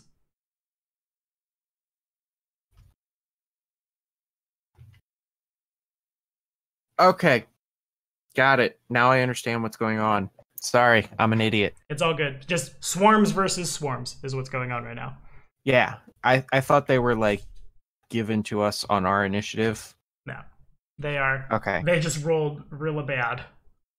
Because they Yeah. don't add nearly as much as the goblin troops do. Okay, so we go back because that's scary. I don't Okay. like this plan. I will wait until my my horses can move. Got it. Okay. That's what they are. That's what they are. Alrighty, so the next up is which tieflings is you? Hello. I tried to color code them, but I'm trying to find the one that is. It is your turn now. Oh man, I'm not colorblind. You're colorblind. That one. Uh-oh. Okay. So I'm not on the initiative. yes, you are. I am. So these guys are basically just a sad, disorganized lot of sad disorganization. And the first group to react is on the left side, and it will double move to basically here. There's some cries in Abyss about someone get the gate shut there, and like it's basically just rambling and scrambling, and tables are upturned as these guys frantically try to defend themselves. In the back, again, just a really small, yet somehow muscles on muscles on muscles creature begins walking forward. And 15, 20, 25, 30, 5, 10, 15, 20, 25. They seem to want to stay close to their forces, but you can pretty clearly see some, like, the sword is probably, it's a long sword, but it's bigger than the body of the thing, and it glows with like brilliant red flame, making right there stand out. And Grizak is next. Next. Mhm. Ooh. Are allowed to move or not? Like, Yes, I'll say it one more time. You are on the initiative, on the board. This is a combat. You are independent of the troops. okay. charging at us. Yeah, they are trying to. They will probably eventually attack at you, but for now, it's just a disorganized rabble. Okay. I guess I'll cast protection from evil on myself. Okay, sounds good.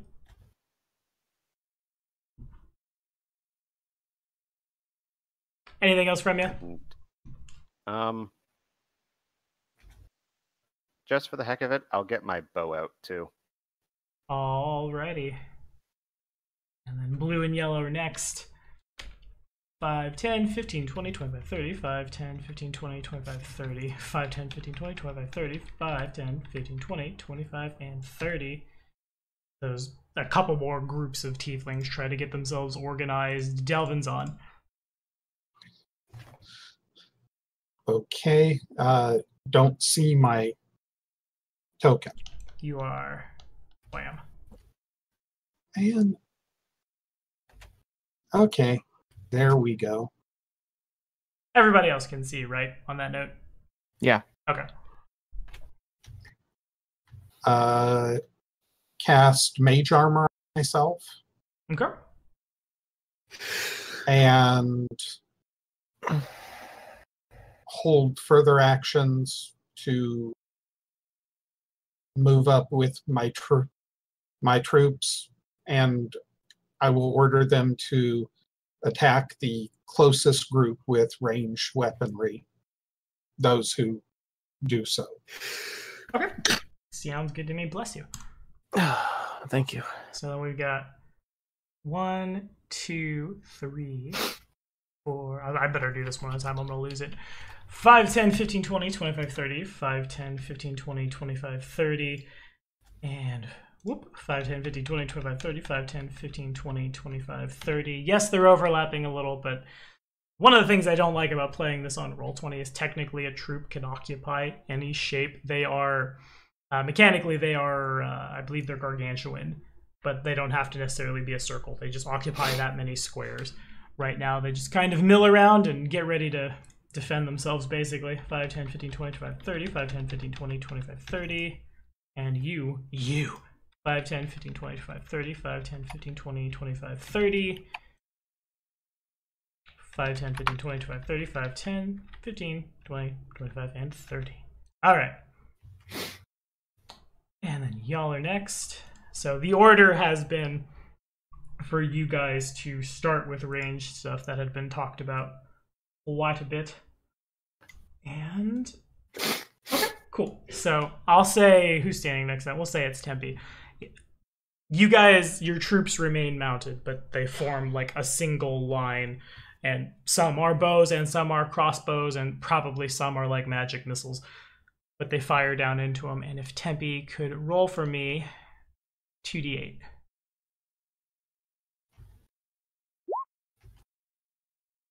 And these lines say yeah. And one more time if you would.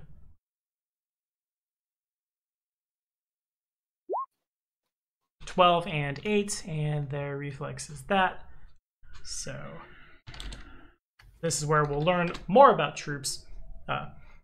Since this also counts for your guys as well. These guys are really densely packed together in such a way that it's a little more difficult for people to dodge out of the way. So when AoEs happen, they take damage and a half. And I'm just checking my saves really quickly. So pass and pass. So they pass and take full, basically. So all you guys see under a volley of arrows and bolts and things, several of those tieflings drop. And 5, 10, 15, 20, 25, 30. 5, 10, 15, 20, 25, 30.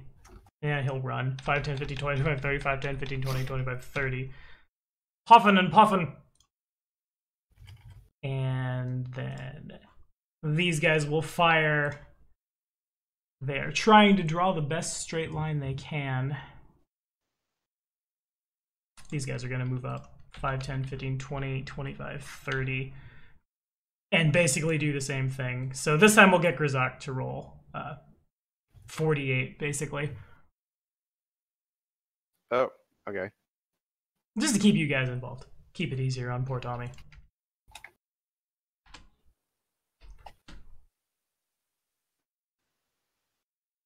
Okay. So then there's all of those pass, so they take just 17. It's more of the same. These guys come running, trying to defend themselves, and your troops fire in. Is he visible? Yes. But right now I'm running like 20 guys. They're definitely on the board. Okay. 5, 30, 5, 10, 15, 20, 25, 30. And red troops will also be under Grizok's control. For like rolling 5, 10, 15, 20, 25, 30. And then fire in at this one. So if you give me 2d8 really quickly. Ooh. For that much damage. Okay. Can't math. These guys seem more focused on attacking the thing in front of them, and the rabble has gotten itself together enough to charge, and then like along the left flank of them, a hail of arrows just decimates them. They're still moving, they're still coming, but they're not looking healthy, shall we say. On Delvin's side, 5, 10, 15, 20, 25, 30. And I will point them to that group. Okay, gotcha. They are just out of range, and it takes them a standard action, so they hear your commands, 5, 10, 15, 20, 25, 30, and they have to double move. These guys are gonna just fire at the thing that's coming at them. If I get 2d8 from Kieran this time. Yeah. I forget what number I'm going for. Okay, got it.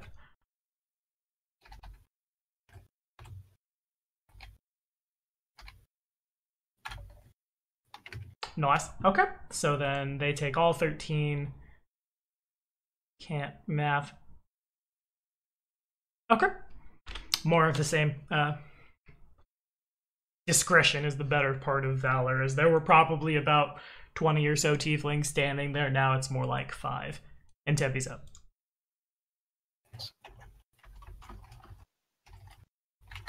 How many did you say you're standing here now? About like 5. Oh, okay. See if I can finish them off anyway. All right. For it. So I can go to here, and then I can shoot out to here. Okay. So I am creating a fire barrier that starts here and is 15 feet wide. So basically, it's about as big as this. Okay, sure. And then it's going to move 15 feet this way, so to about here, and just cover all of them. And then that does it's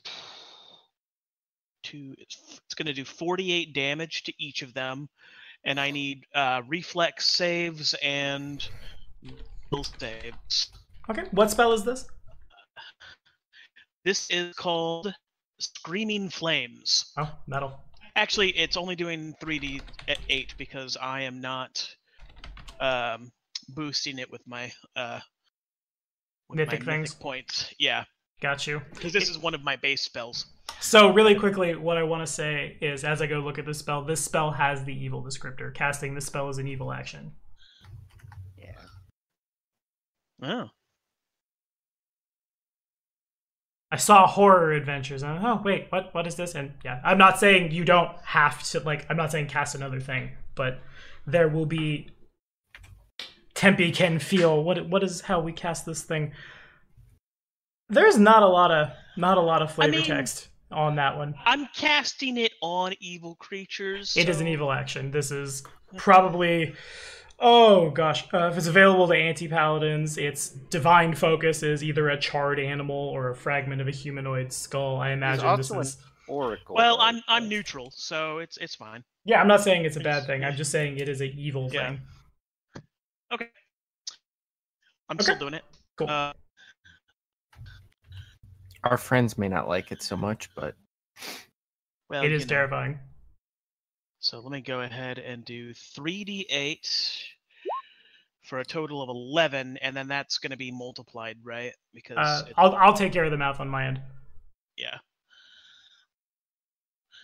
Okay, cool. So then I get a reflex save, right? Is what you said? Yeah, reflex save for half damage, and then will save, or they take wisdom damage. Okay. And that's a d3, so I will go ahead and do that real quick, and it's just half that, so one point of will damage. Okay, understood. so then- scary. So they pass Yeah. and take full -5. Okay, got it.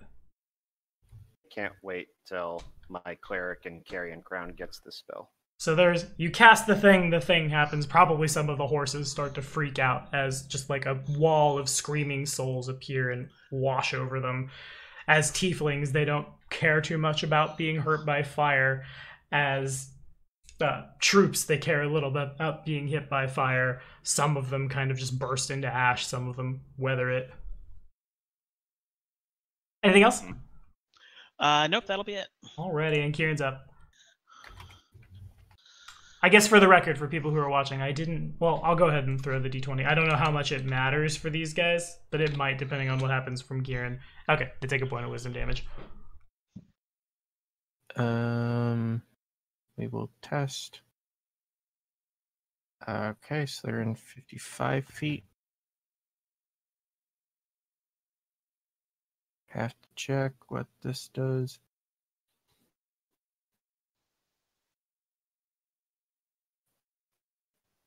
Okay. Oh, I'm kind of an idiot, but That's the spirit.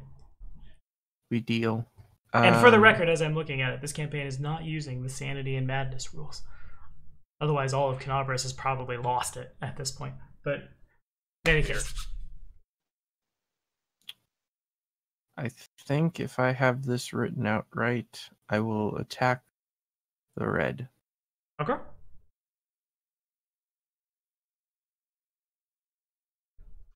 $17 to hit. The 17 does hit. If you would like to flavor the last couple of kills. As my army fires off all of their bows, I wait and see which one looks the most leadershiply, and make sure he goes down. And I would imagine there's still probably maybe a few left to rout.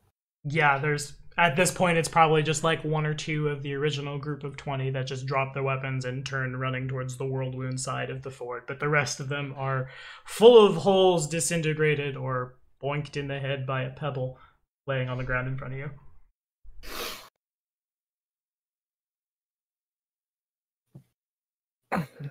I turn to one of the soldiers and be like, make sure to collect him. And thus the importance of staying in formation, because that one little group, that formation, and annihilate. Yeah. Yep. Sometimes you fight demons in the Whirlwound and they know you're coming and they're defending a really important fortified place and it's really hard. Sometimes you just hit a bunch of people with zero organization. Anyway, anything else? Well, Kieran should make a stealth check if Kieran is trying to remain hidden. And I have 2, 4, 6, 8, 9. Some people have penalties from being far away. Got it. Okay, cool. If Kieran's all done. Yep. These guys are going to 5, 10, 15, 20, 25, 30. My reach is that. Okay. 5, 10, 15, 20, 25, 30. They could just... No, they didn't move in a straight line. They double moved. These guys turn off towards the left in the direction of Delvin and the troops next to Delvin. 5, 10, 15, 20, 25, 30. 5, 10, 15, 20, 25, and 30. And Grizak, you're on. Okay. So, main guy, he's visible in the field, right? Yeah. Is he targetable? Let's take a look. You're here. They are the second range increment of a longbow with cover, basically. Okay. So not really within range yet. -2 on the roll, +2 to their AC. Kind of, sort of. It depends.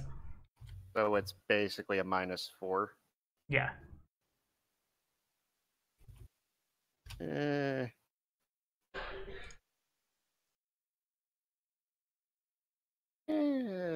Do I want to go for it? I feel like I'm baiting you a little bit, but I kind of want to see it. You know what? I'll take a Okay. smite on him. All right. It certainly pings. See if I can make the roll. I mean, who Alrighty. knows, maybe it'll stick. And since I want to, Vital Strike will work on this attack, right? Yeah, you're taking a standard action, so. Right. Well, so I guess I'll just go and. Hold on, let me make sure I have my bonuses done. Yeah, I do. Yeah. -4 to this attack, I guess. Yeah, And I'm gonna miss. this is pretty wide. Yeah. Okay. Oh well, I tried. Oh, well, you tried. And since there's no shot on the run, next up is 5, 10, 15, 20, 25, 30, 5, 10, 15, 20. And this is around the point that the tieflings next to those tieflings are just like, you see a massive chaos and confusion as some of them like pull on some of the others to try to stop them. There's no mechanical detriment, but they don't finish their entire double move. On the other hand, 5, 10, 15, 20, 25, 30, 5, 10, 15, 20, 25, 30, 5, 10, 15, 20, 25, 30. Not the entire run, but close enough. And next is Delvin. Okay. I will cast Glitter Dust on this group right here. Okay. So let me make sure I'm saying it the right way. But the important things are it will make sure no one is invisible in there, and it should blind a good bit. Yeah. So, okay.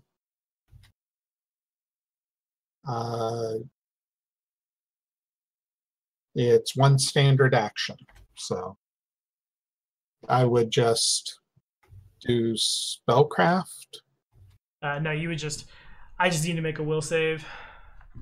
Okay. And will save negates the blinding. Right. No matter how you swing it, there's going to be a lot of very shiny tieflings over there. And my will save is 13. Which shouldn't be enough. What's your intelligence modifier?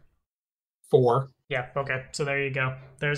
These guys come running up and Delvin snaps his fingers and they don't mechanically, again, halt, but a lot of them go up hands to eyes trying to clear them. As they are blinded.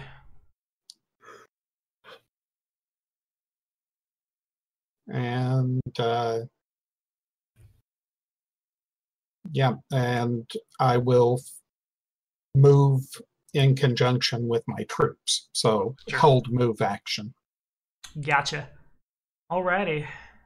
Oh, you're all the way in the back. Come on, buddy. 5, 10, 15, 20, 25, 30, 5, 10, 15, 20, 25, 30, 5, 10, 15, 20, 25, 30, 5, 10, 15, 20, 25, and 30. And I just want to check one thing really quickly. You can move through. Okay, so that would I wanted to make sure before I started. Well, no, they don't. They do automatic damage at the end of the turn. So the troops don't. They have like a threat range, but they don't have a threat range. These guys come running in, and battle is joined on the left flank. Roll the thing. There's a lot of things that have to get rolled now. Here we go. This is the AP where I work the hardest. Boom. Boom. To the next one with you. These guys are going to do the same. 5, 10, 15, 20, 25, 30, 5, 10, 15, 20, 25, 30, 5, 10, 15, 20, 25, 30, 5, 10, 15, 20, 25, 30. So they get within 5 feet of Tempe. Any creature within reach? Okay, so it's at the end of a troop's turn, any creature within reach or any creature within an occupied square automatically takes damage. So then at the end of the turn, these guys come running up and Tempe takes 6 points of damage. 5, 10, 15, 20, 25, 30. 5, 10, 15, 20, 25, 30. 5, 10, 15, 20, 25, 30. Oh, I can't tell. I'm zoomed out. Yeah, there's 10 feet there. Okay. So they're just going to stay there Now, and like. Do I take the damage if they took a full action to move? Yeah, it's just at the end of their turn, if this, then that, basically. Okay, that's what I was wondering. It's kind of like swarms again, because there are in a flavory sense, there are so many of them there that someone will have hit, that kind of thing. And then like as the hit dice of the troop scales, like they're doing 2d6, your guys do 2d8. So it was sort of like a charge action. More or less, yeah. Yeah. Okay. Lots of disorganized rabble doing disorganized rabble things. Rabble, rabble, rabble, rabble. I'm just going to say that forever. That was 20. Rada, 25, 30, 5, 10, 15, 20, 25, 30, 5, 10, 15, 20. 5, 10, 15, 20, 25, 30, 5, 10, 15, 20, 25, 30, 5, 10, 15, 20, 25, 30, 5, 10. That provokes from Tempe. These guys they're running at the troop that Kieran is on, but they run through Tempe to do so. And if Tempe would like to swing in, she can. I mean, it wouldn't hurt. So let me just.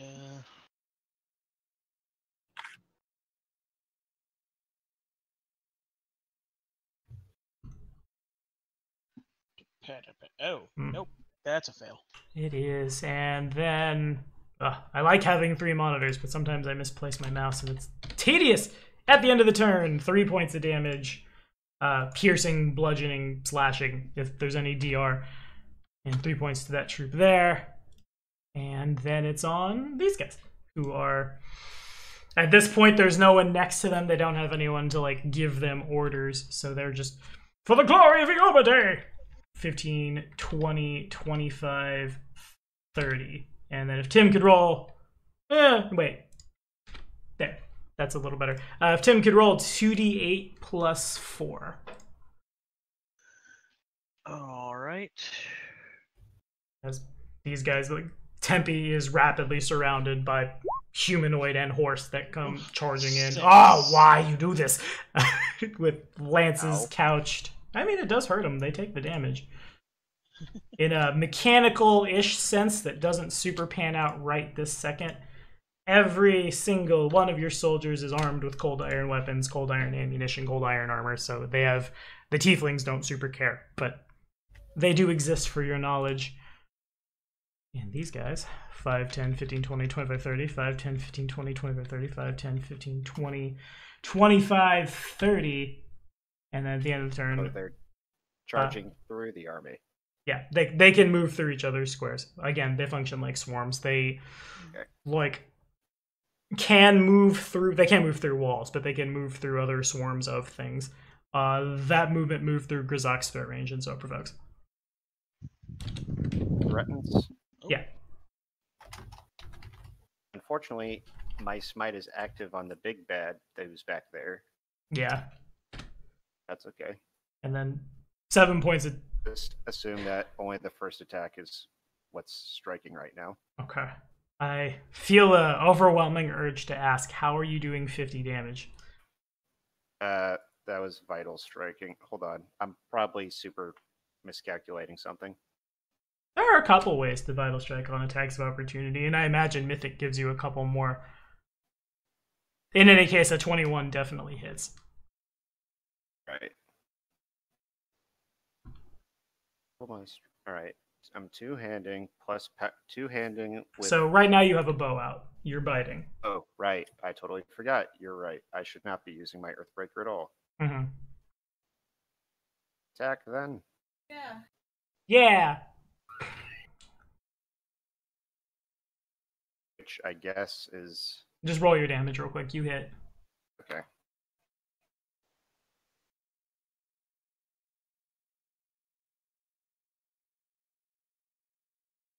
Guess it would be a. I guess it would only be 4. Just 4 damage. Well, it'd only be a 1d4 plus. It's just my bite attack. Okay. Got it. Yeah, everyone, even Grizok there, takes 7 points of damage. Grizok rips the throat out of one of the tieflings, and a couple people go with Shanken. Yeah. 5, 10, 15, so they can get a little more organized. If you could roll 2d8 plus 4 for me, Nick. How many? 2d8 plus 4 that's the troop damage your guys' troops do. Okay. Because they're a little better at stuff. Fair enough. So these guys are not looking the best. They basically get slammed into the side of... Well, yes, I count on my fingers. You can't stop me. And boom, bam, blam. And if you could roll 2d8 plus 4 again.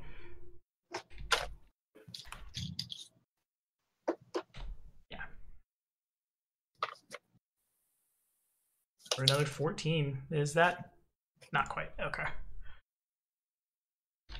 Boom, and boop, boop, bang. So as these guys close in, and they've put themselves in such a way that they are like flanked, but you can't really flank them because there are so many of them.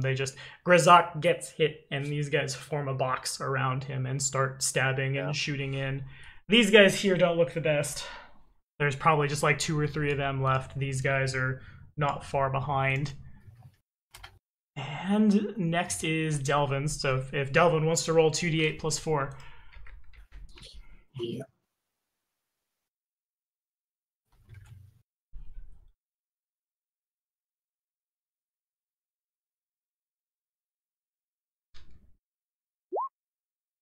Nice. Going in. So Okay, 14 I'll damage take it. there. Yeah. 14 damage there. 14 damage there. And they moved if Delvin wants to move with them. Okay. One other thing with them moving there, remember this upper group is Blinded. blinded. Right. Okay, sounds good to me. Alrighty. Kieran, the troops you're with are going to charge in. Do you want to go with them? Sure. Alrighty. Boom. Can we go? They are moving to hit all 3 of them. Oh, okay, that works. They're off by 1, so I can click on a token, but you understand. If you give me 2d8 plus 4 again. I can do that.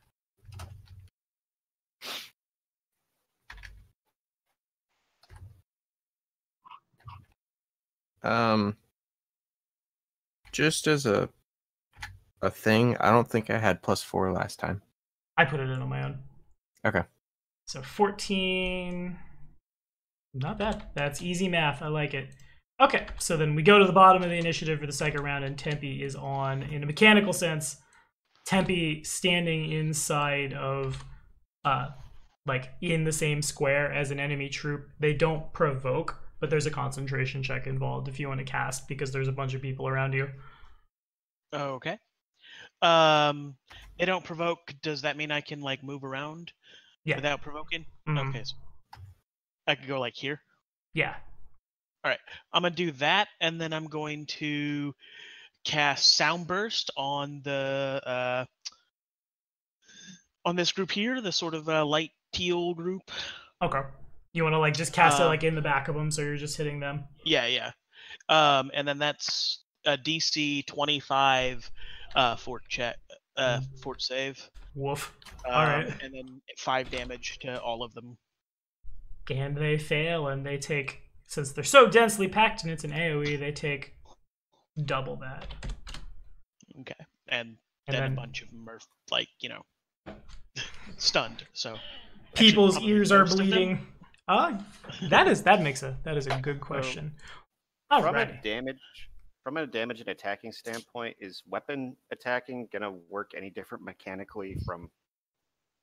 No. Because The idea here is there's like 200 half hit dice tieflings, and you're just swinging through them faster than we move 200 pieces. Okay. Spells. Yeah, okay. There's nothing saying they aren't stunned. I had to go back and check. You can't trip them, grapple them, bull rush them. They're immune to single target spells such as disintegrate. But yeah, sure. This is not a single target. This is Right. a mass spell. That's a troop takes half again as much. Oh, half again. Excuse me. I gave them. They have 5 more hit points than I thought. Whoopsie. Half again as much damage from spells or effects to hit an area, and they can be rendered unconscious by non-lethal. Okay, so you yell at them. Some people explode. Some people just hold their ears. And I think it's on Kieran.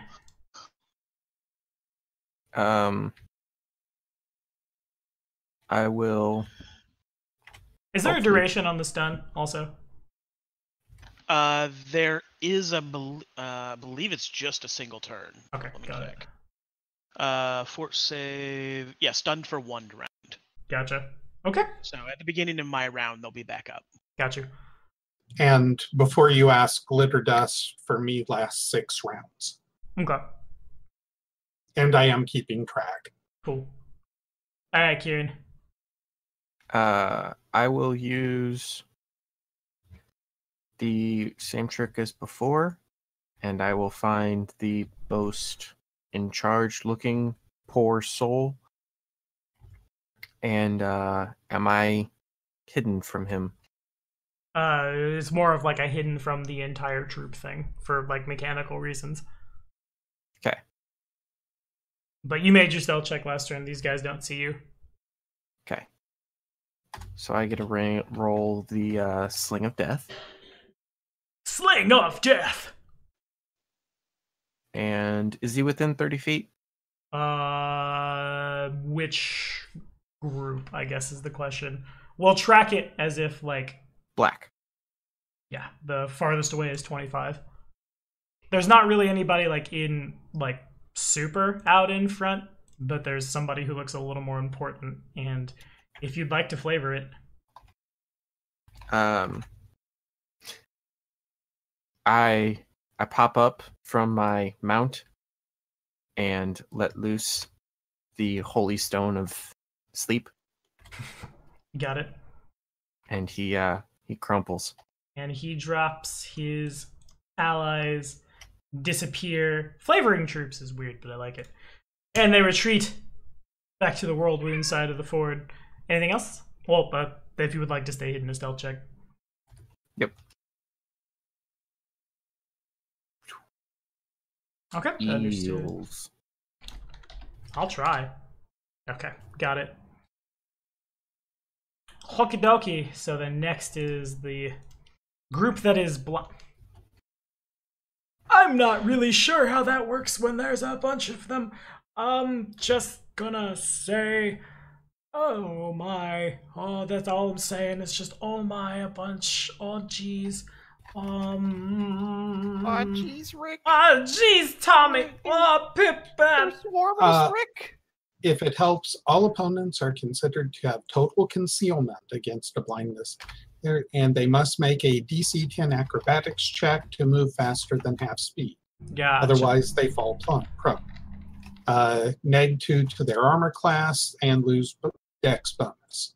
Okay. Takes a negative penalty on most strength and dex-based skills and on post-perception skill checks. Gotcha. I'm just looking at okay.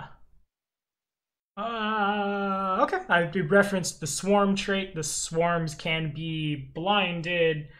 I'm just gonna say they skip their turn, so we're not sitting here trying to figure out what even is going on as they try to get themselves together, and they don't do swarm damage. 5, 10, 15, 20, 25, 30, 5, 10, 15, 20, 25, 30. I want to say that the creature in question probably has no idea. Yeah, probably not. Okay. People with spellcraft checks can make spellcraft checks if they would like. and she's actually gonna back off there. So actually, can I? Okay, we're gonna do it that way. So she doesn't move. I just undo a bunch. Tempe's not quite sure. Delvin's not quite. Delvin's actually exactly sure, and Kieran is overwhelmingly sure as this creature begins like walking on stairs that are not there, basically moving 30 feet forward, and each like up is 5 feet. So, well, yeah, it just walks 30 feet straight up in the air as it's cast Airwalk on itself. And Grzak is up. All right. Drawing a weapon provoke? Yes, but these guys, like, you don't provoke from them. Okay. Or rather, putting away a weapon is what provokes. You could drop your bow, draw a thing, and swing. Yeah, I'm gonna drop my bow and just draw out my Earthbreaker and start going to town. Okay, sounds good to me. And should be more this time, but just count the first attack. Okay, because we're just vital striking. Oh, you drew your weapon. Yeah. Okay, fair enough. Swinging at this one, I take it. Yep. Alrighty. So then that's can't math. You'd think I'd be better at math. How much Pathfinder would play? I know, Achilles. Math is hard. Damage. If you would like to flavor that kill. Imagine this would look a lot like the opening scene from Lord of the Rings, where Sauron is just smacking dudes around, but they're just flying through the air as he's smacking them. I imagine something similar is happening here. Fair enough. Some of them do a retreat. Some of them fall and die miserably. Yeah. But the token goes away. Anything else? Cat is angry. You've hit the cat. I thought that was the sound of them dying. Yes, those were the cat The, tieflings. Several were your Sasha. attack so that it doesn't take the secondary attacks into account. Right. Set that so that it just calculates one attack and not roll out from your base attack bonus. Mm-hmm. Alrighty, so then we're down to, we got 1 there, we got 2 there, we got 2 there. These guys are gonna 5, 10, 15, 20, 25, 30. 5, 10, 15, 20, 25, 30. It provokes from Delvin. My cat is anger. Cat, you will sit on the chair and stop being anger. Okay. Yeah, that's you're not Jason. What is happening? You don't do that. You don't 20 into 20. I've seen you 1 into 1 before. I've never seen you 20 into 20. Duly noted. Ouch. Every time. dog has his day. Indeed. And these guys are going to probably move it Tempe. Who's closer? They aren't smart. 70 or... Yeah, okay, Tempe it is. 5, 10, 15, 20, 25, 30. 5, 10, 15, 20, 25, 30. They can't quite make it. So at the end of the round, Jason and Jason's troop take some meow damage. 5 points of damage at Delvin and the sound of humanoid and horse as they are ouchied. I'm an adult. And Delvin's up. Okay. Well, oh, that was brilliant, Vickery. Okay, I am going to attack. I will drop 1 point from my arcane pool to enchant my weapon. So I get a +1, which unfortunately was on that. I had put it because I had planned, so that drops each by 1, but it's still going to be a crit because it's a 19. Okay, sure. So from there, I shall attack. Why, yes, you shall. Wait. And Achilles, they're trying to do a fight, you nerd. 8 points of damage, gotcha. Okay. Which 30 points of damage against that group is pretty nice. Yeah, I will, for the sake of posterity and a cat who wants to shush Achilles, we are doing math. Let us play our math game in peace. That was over the course of 2 attacks. 57% of their health. So about half of them drop in like a 1-2, basically, as Delvin starts swinging in.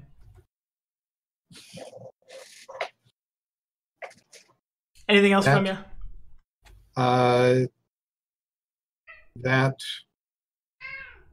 That makes me feel good.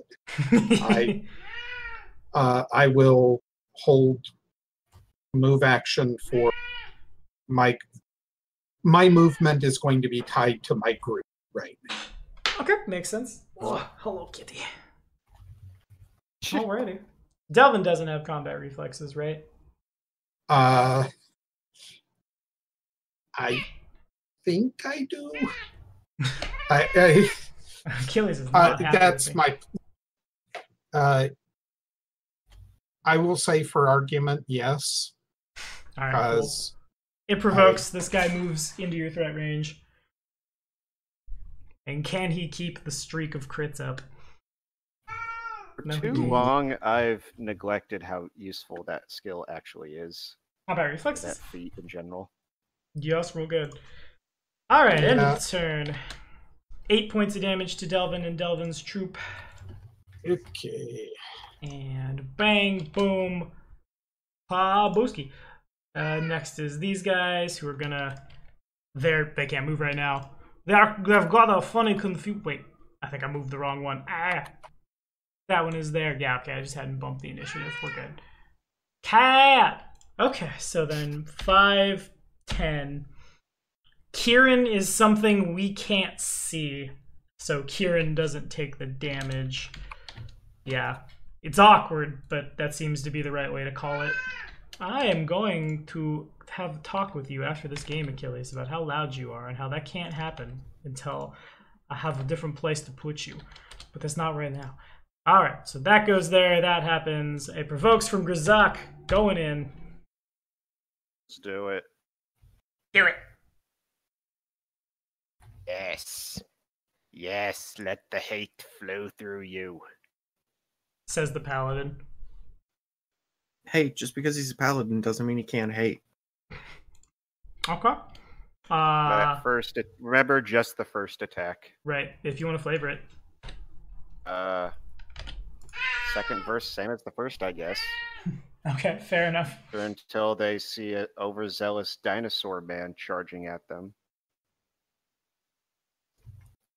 And they collapse. There was only a couple of them left, so the rest of them just kind of fall over and die.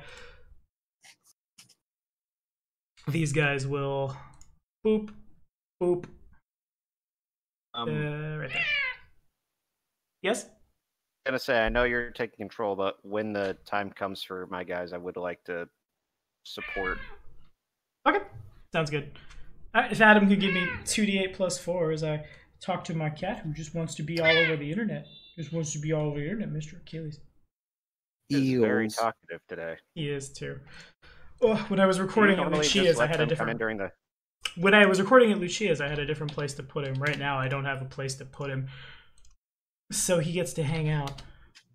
All right, fair enough. 10 points of damage, and then it's on one of the ones next to Grzak.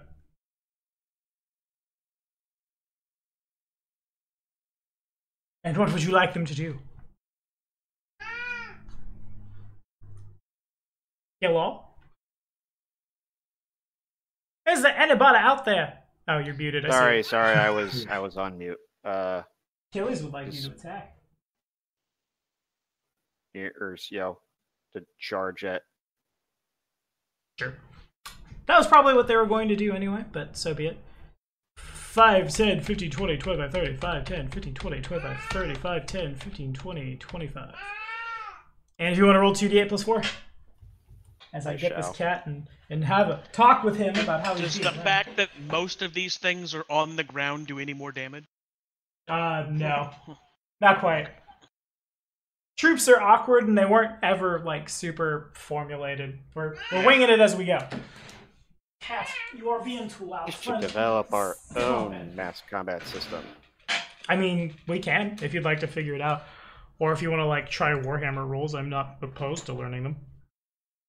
So that's here is that you. Okay, so boom. I'm gonna go beast, be free, and complain at that door in 2 seconds. In any case, so that's 17. So that's, I guess if you'd like to flavor a kill for your troops. Tim was asking me if them being deafened had any mechanical effect. It does not, but they are defeated. Riders of Rohan style, I guess. Okay. They couch their lances, and there's a fire on the day, and they charge in, and the ones who are able to like move and turn their head, or turn. I'm gonna put down that dark blue group. Well, I'm gonna stun them. So if you want to help take out that orange group, it might be good. So you guys are presently 110 feet away, and they will move before Tempe does. So, Oh, wait, are these guys within charging range? but that would be metagaming. Oh, it'd be metagaming. You two are too far. You two are too far away to communicate. I would say with this group sort of sitting out in the open to charge at this one if possible. Again, that's the call is metagaming now at this point. Not to be that guy. You know, all right, you make the call then. 10, 15, 20, 25, 35, 10, 15, 20, 25, 30. It's awkward that they can run and still do that, but 2d8 plus 4 is more than enough. The minimum damage is enough to run them down. Okay. And then I got that one. Jason's group will basically just try to defend itself Yeah. for quite a bit. Okay, neato. So that's 40 that number, and 40 that number, and whoops, 20 that number. Okay, cool. So at this point, there's a charge coming across the right flank as the group that Delvin is with has just gone to like short range weapons and hacking and slashing, and it becomes pretty obvious that a lot of these tieflings are in over their head, as a lot of them are just rapidly chopped to bits. These guys are gonna... Yeah, that works. And then it's on Tabby.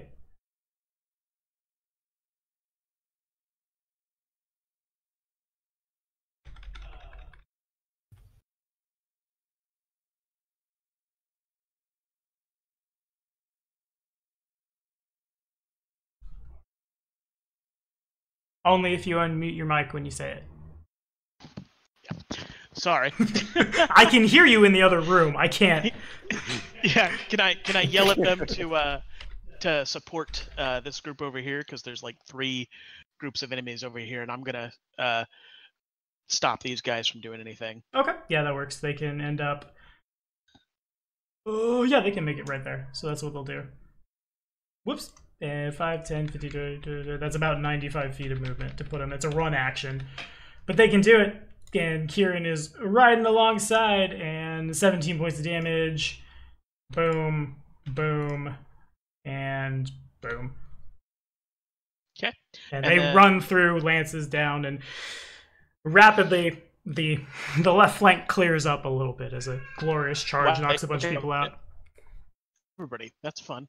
Yeah, there was one with like 4 hit points, and there was one with like 5 hit points. Okay.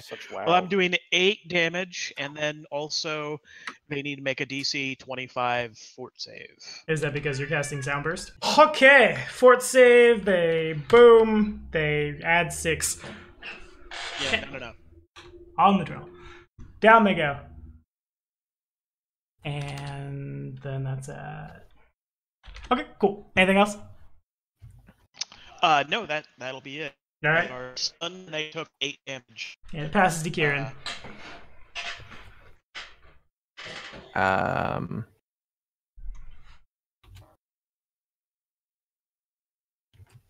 Kieran looks sad. Aw. Do they see me? Make a stealth check. They're currently passed out on the ground, so no. Well, even if they saw you, they are stunned. Yeah.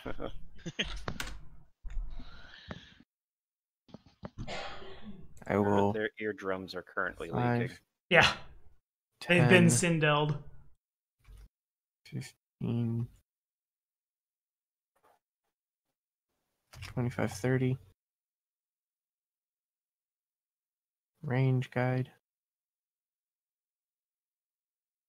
Nope. Couldn't get it.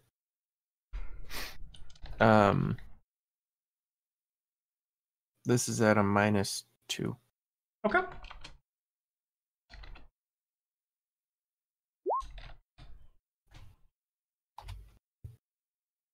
Okay, that is nevertheless exactly what you needed. And that 26 points of damage is that many damages. You might not have Star Toss style, but I imagine that's the effect. Just bing, bing, bing, bing, several people drop. I'm really close to Star Toss. Fair enough. Anything else? Nope. That was a move and a swing. Alrighty. I'm 30 feet Or off should the I ground. say sling? Moving a sling action. That should be... I think that's the range of that spell. Yeah, quick spellcraft check if you guys want to.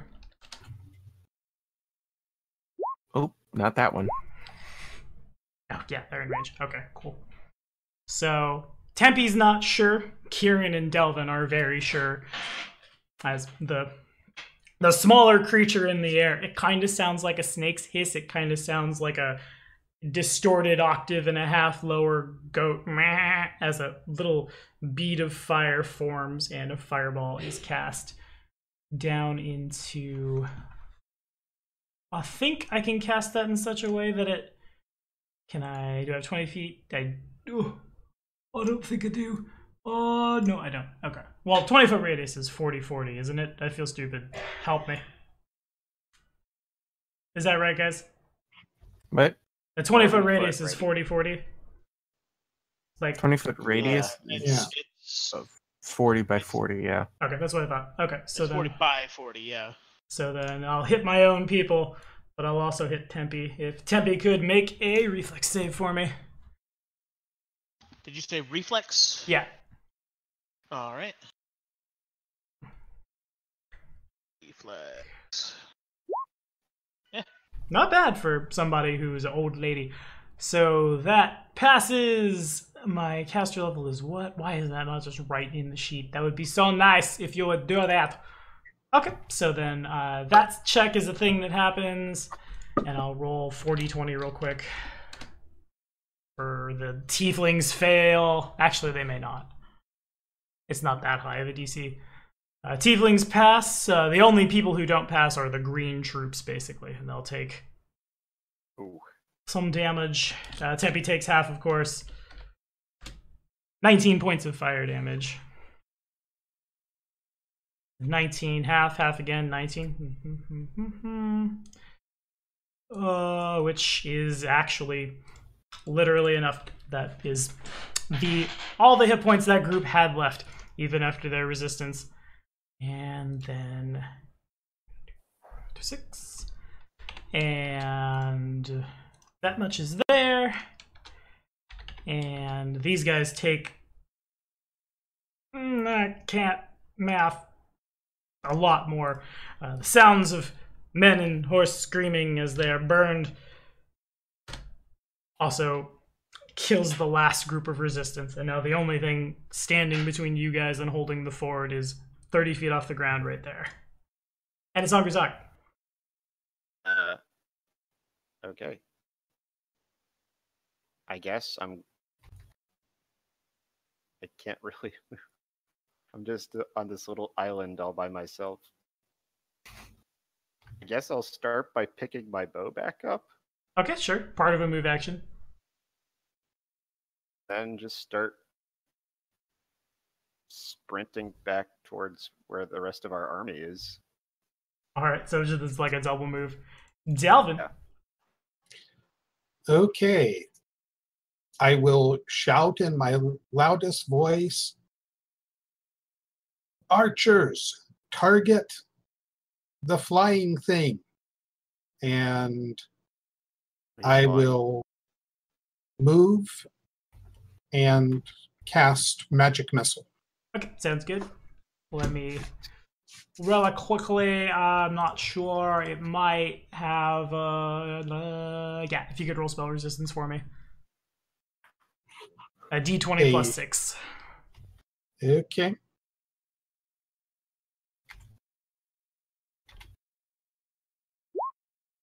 Good enough. Alrighty.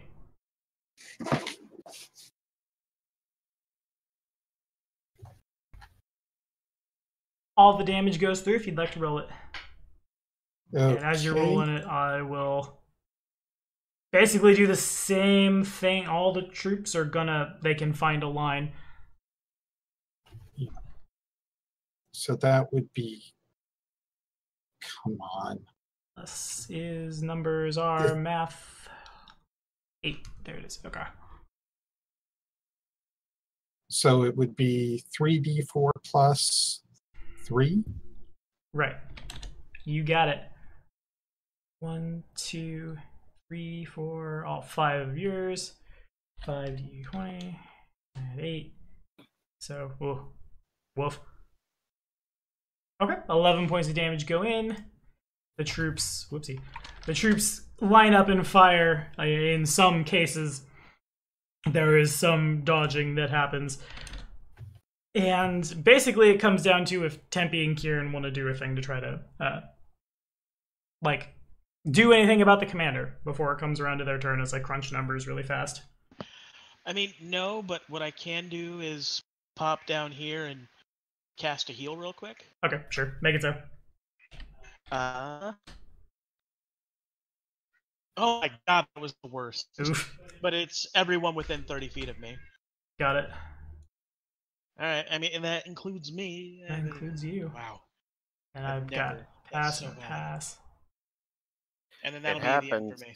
Welcome to the life of me. And then Welcome to RNGville. I don't Population see a us. token for the thing. Right there. Is he still in concealment? Nope, he never was. Well, Well, he was behind troops. My bad. I thought on the wrong concealment. layer. Is it? No, it's on the No. token layer. I see nothing but fog of war on mine. Yeah, about halfway up the page, it's Black. Blackest Night. So you guys ever play any of the Total War games? Yeah. You know how at the beginning of the combat there's a line where you can't see troop deployment?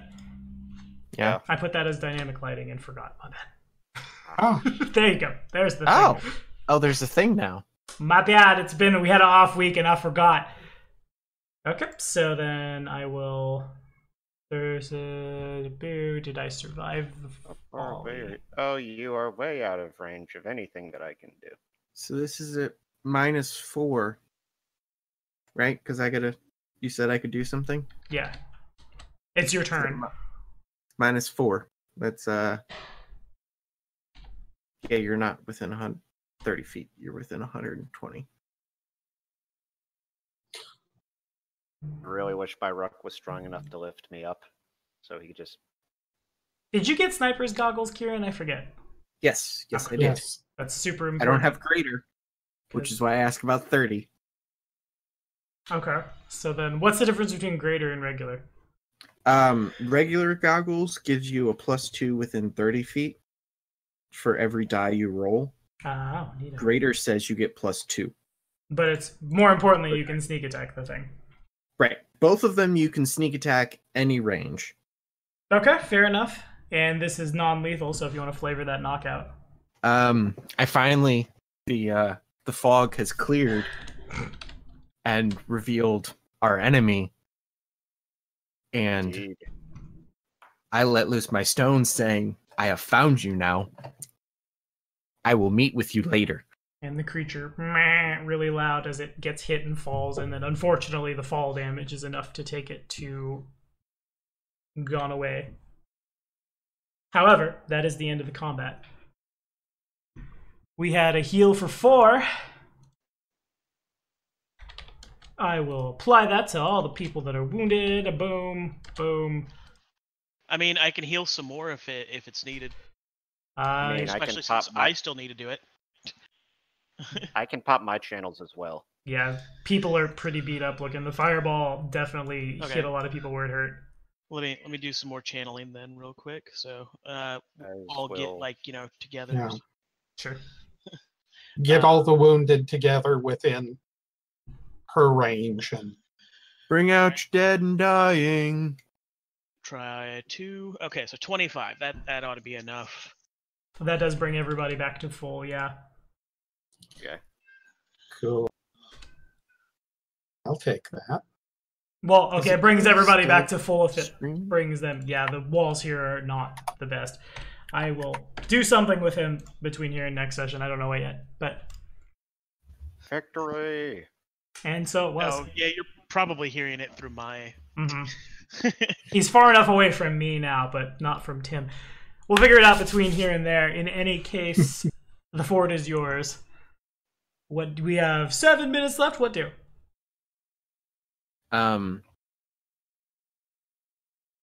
Collect the other guy that was alive.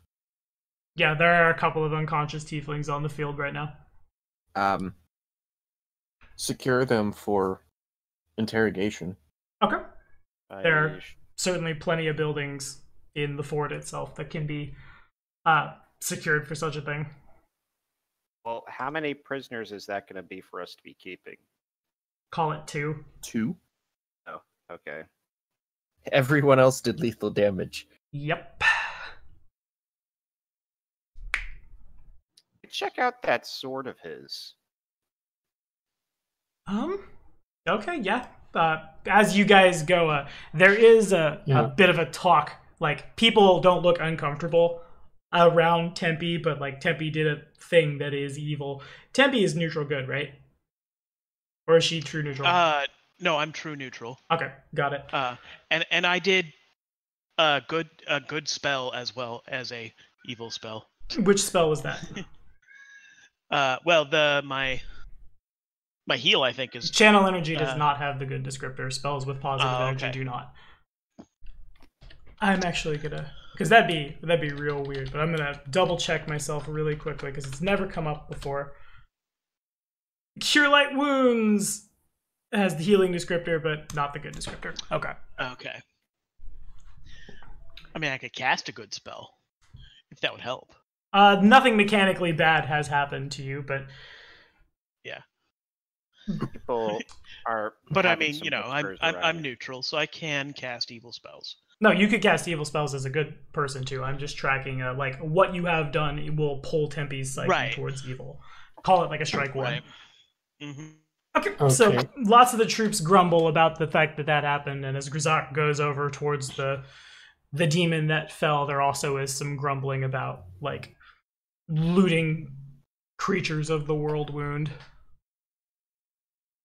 In spite of that, Do they have some like hang-ups about looting from the evil or they do. stuff that they had? They do, yeah. When the creature disappeared, its sword dropped on the ground. The sword is no longer on fire and appears to be just a non-magical longsword. Oh, If it is just a non-magical longsword, I'll stomp it, break the blade in two. Wait, Understood. wait. I will walk up to it. Because Okay. there's differences between non-magical and masterwork. It is just a longsword. Proceed. Wait! Snap. Okay, good. And fair enough. Broken it is. Okay. Wave my arm to pull the experts in. Okay. I would suggest we hold this position, get a night's rest, scavenge any supplies from the previous defenders, and then move on after we've had a chance to rest and heal up Okay. for a night. Makes sense to me. Aaron Okay. has basically, as soon as the fight ended, Aaron is on a horse out into the countryside, making sure there's nobody else around.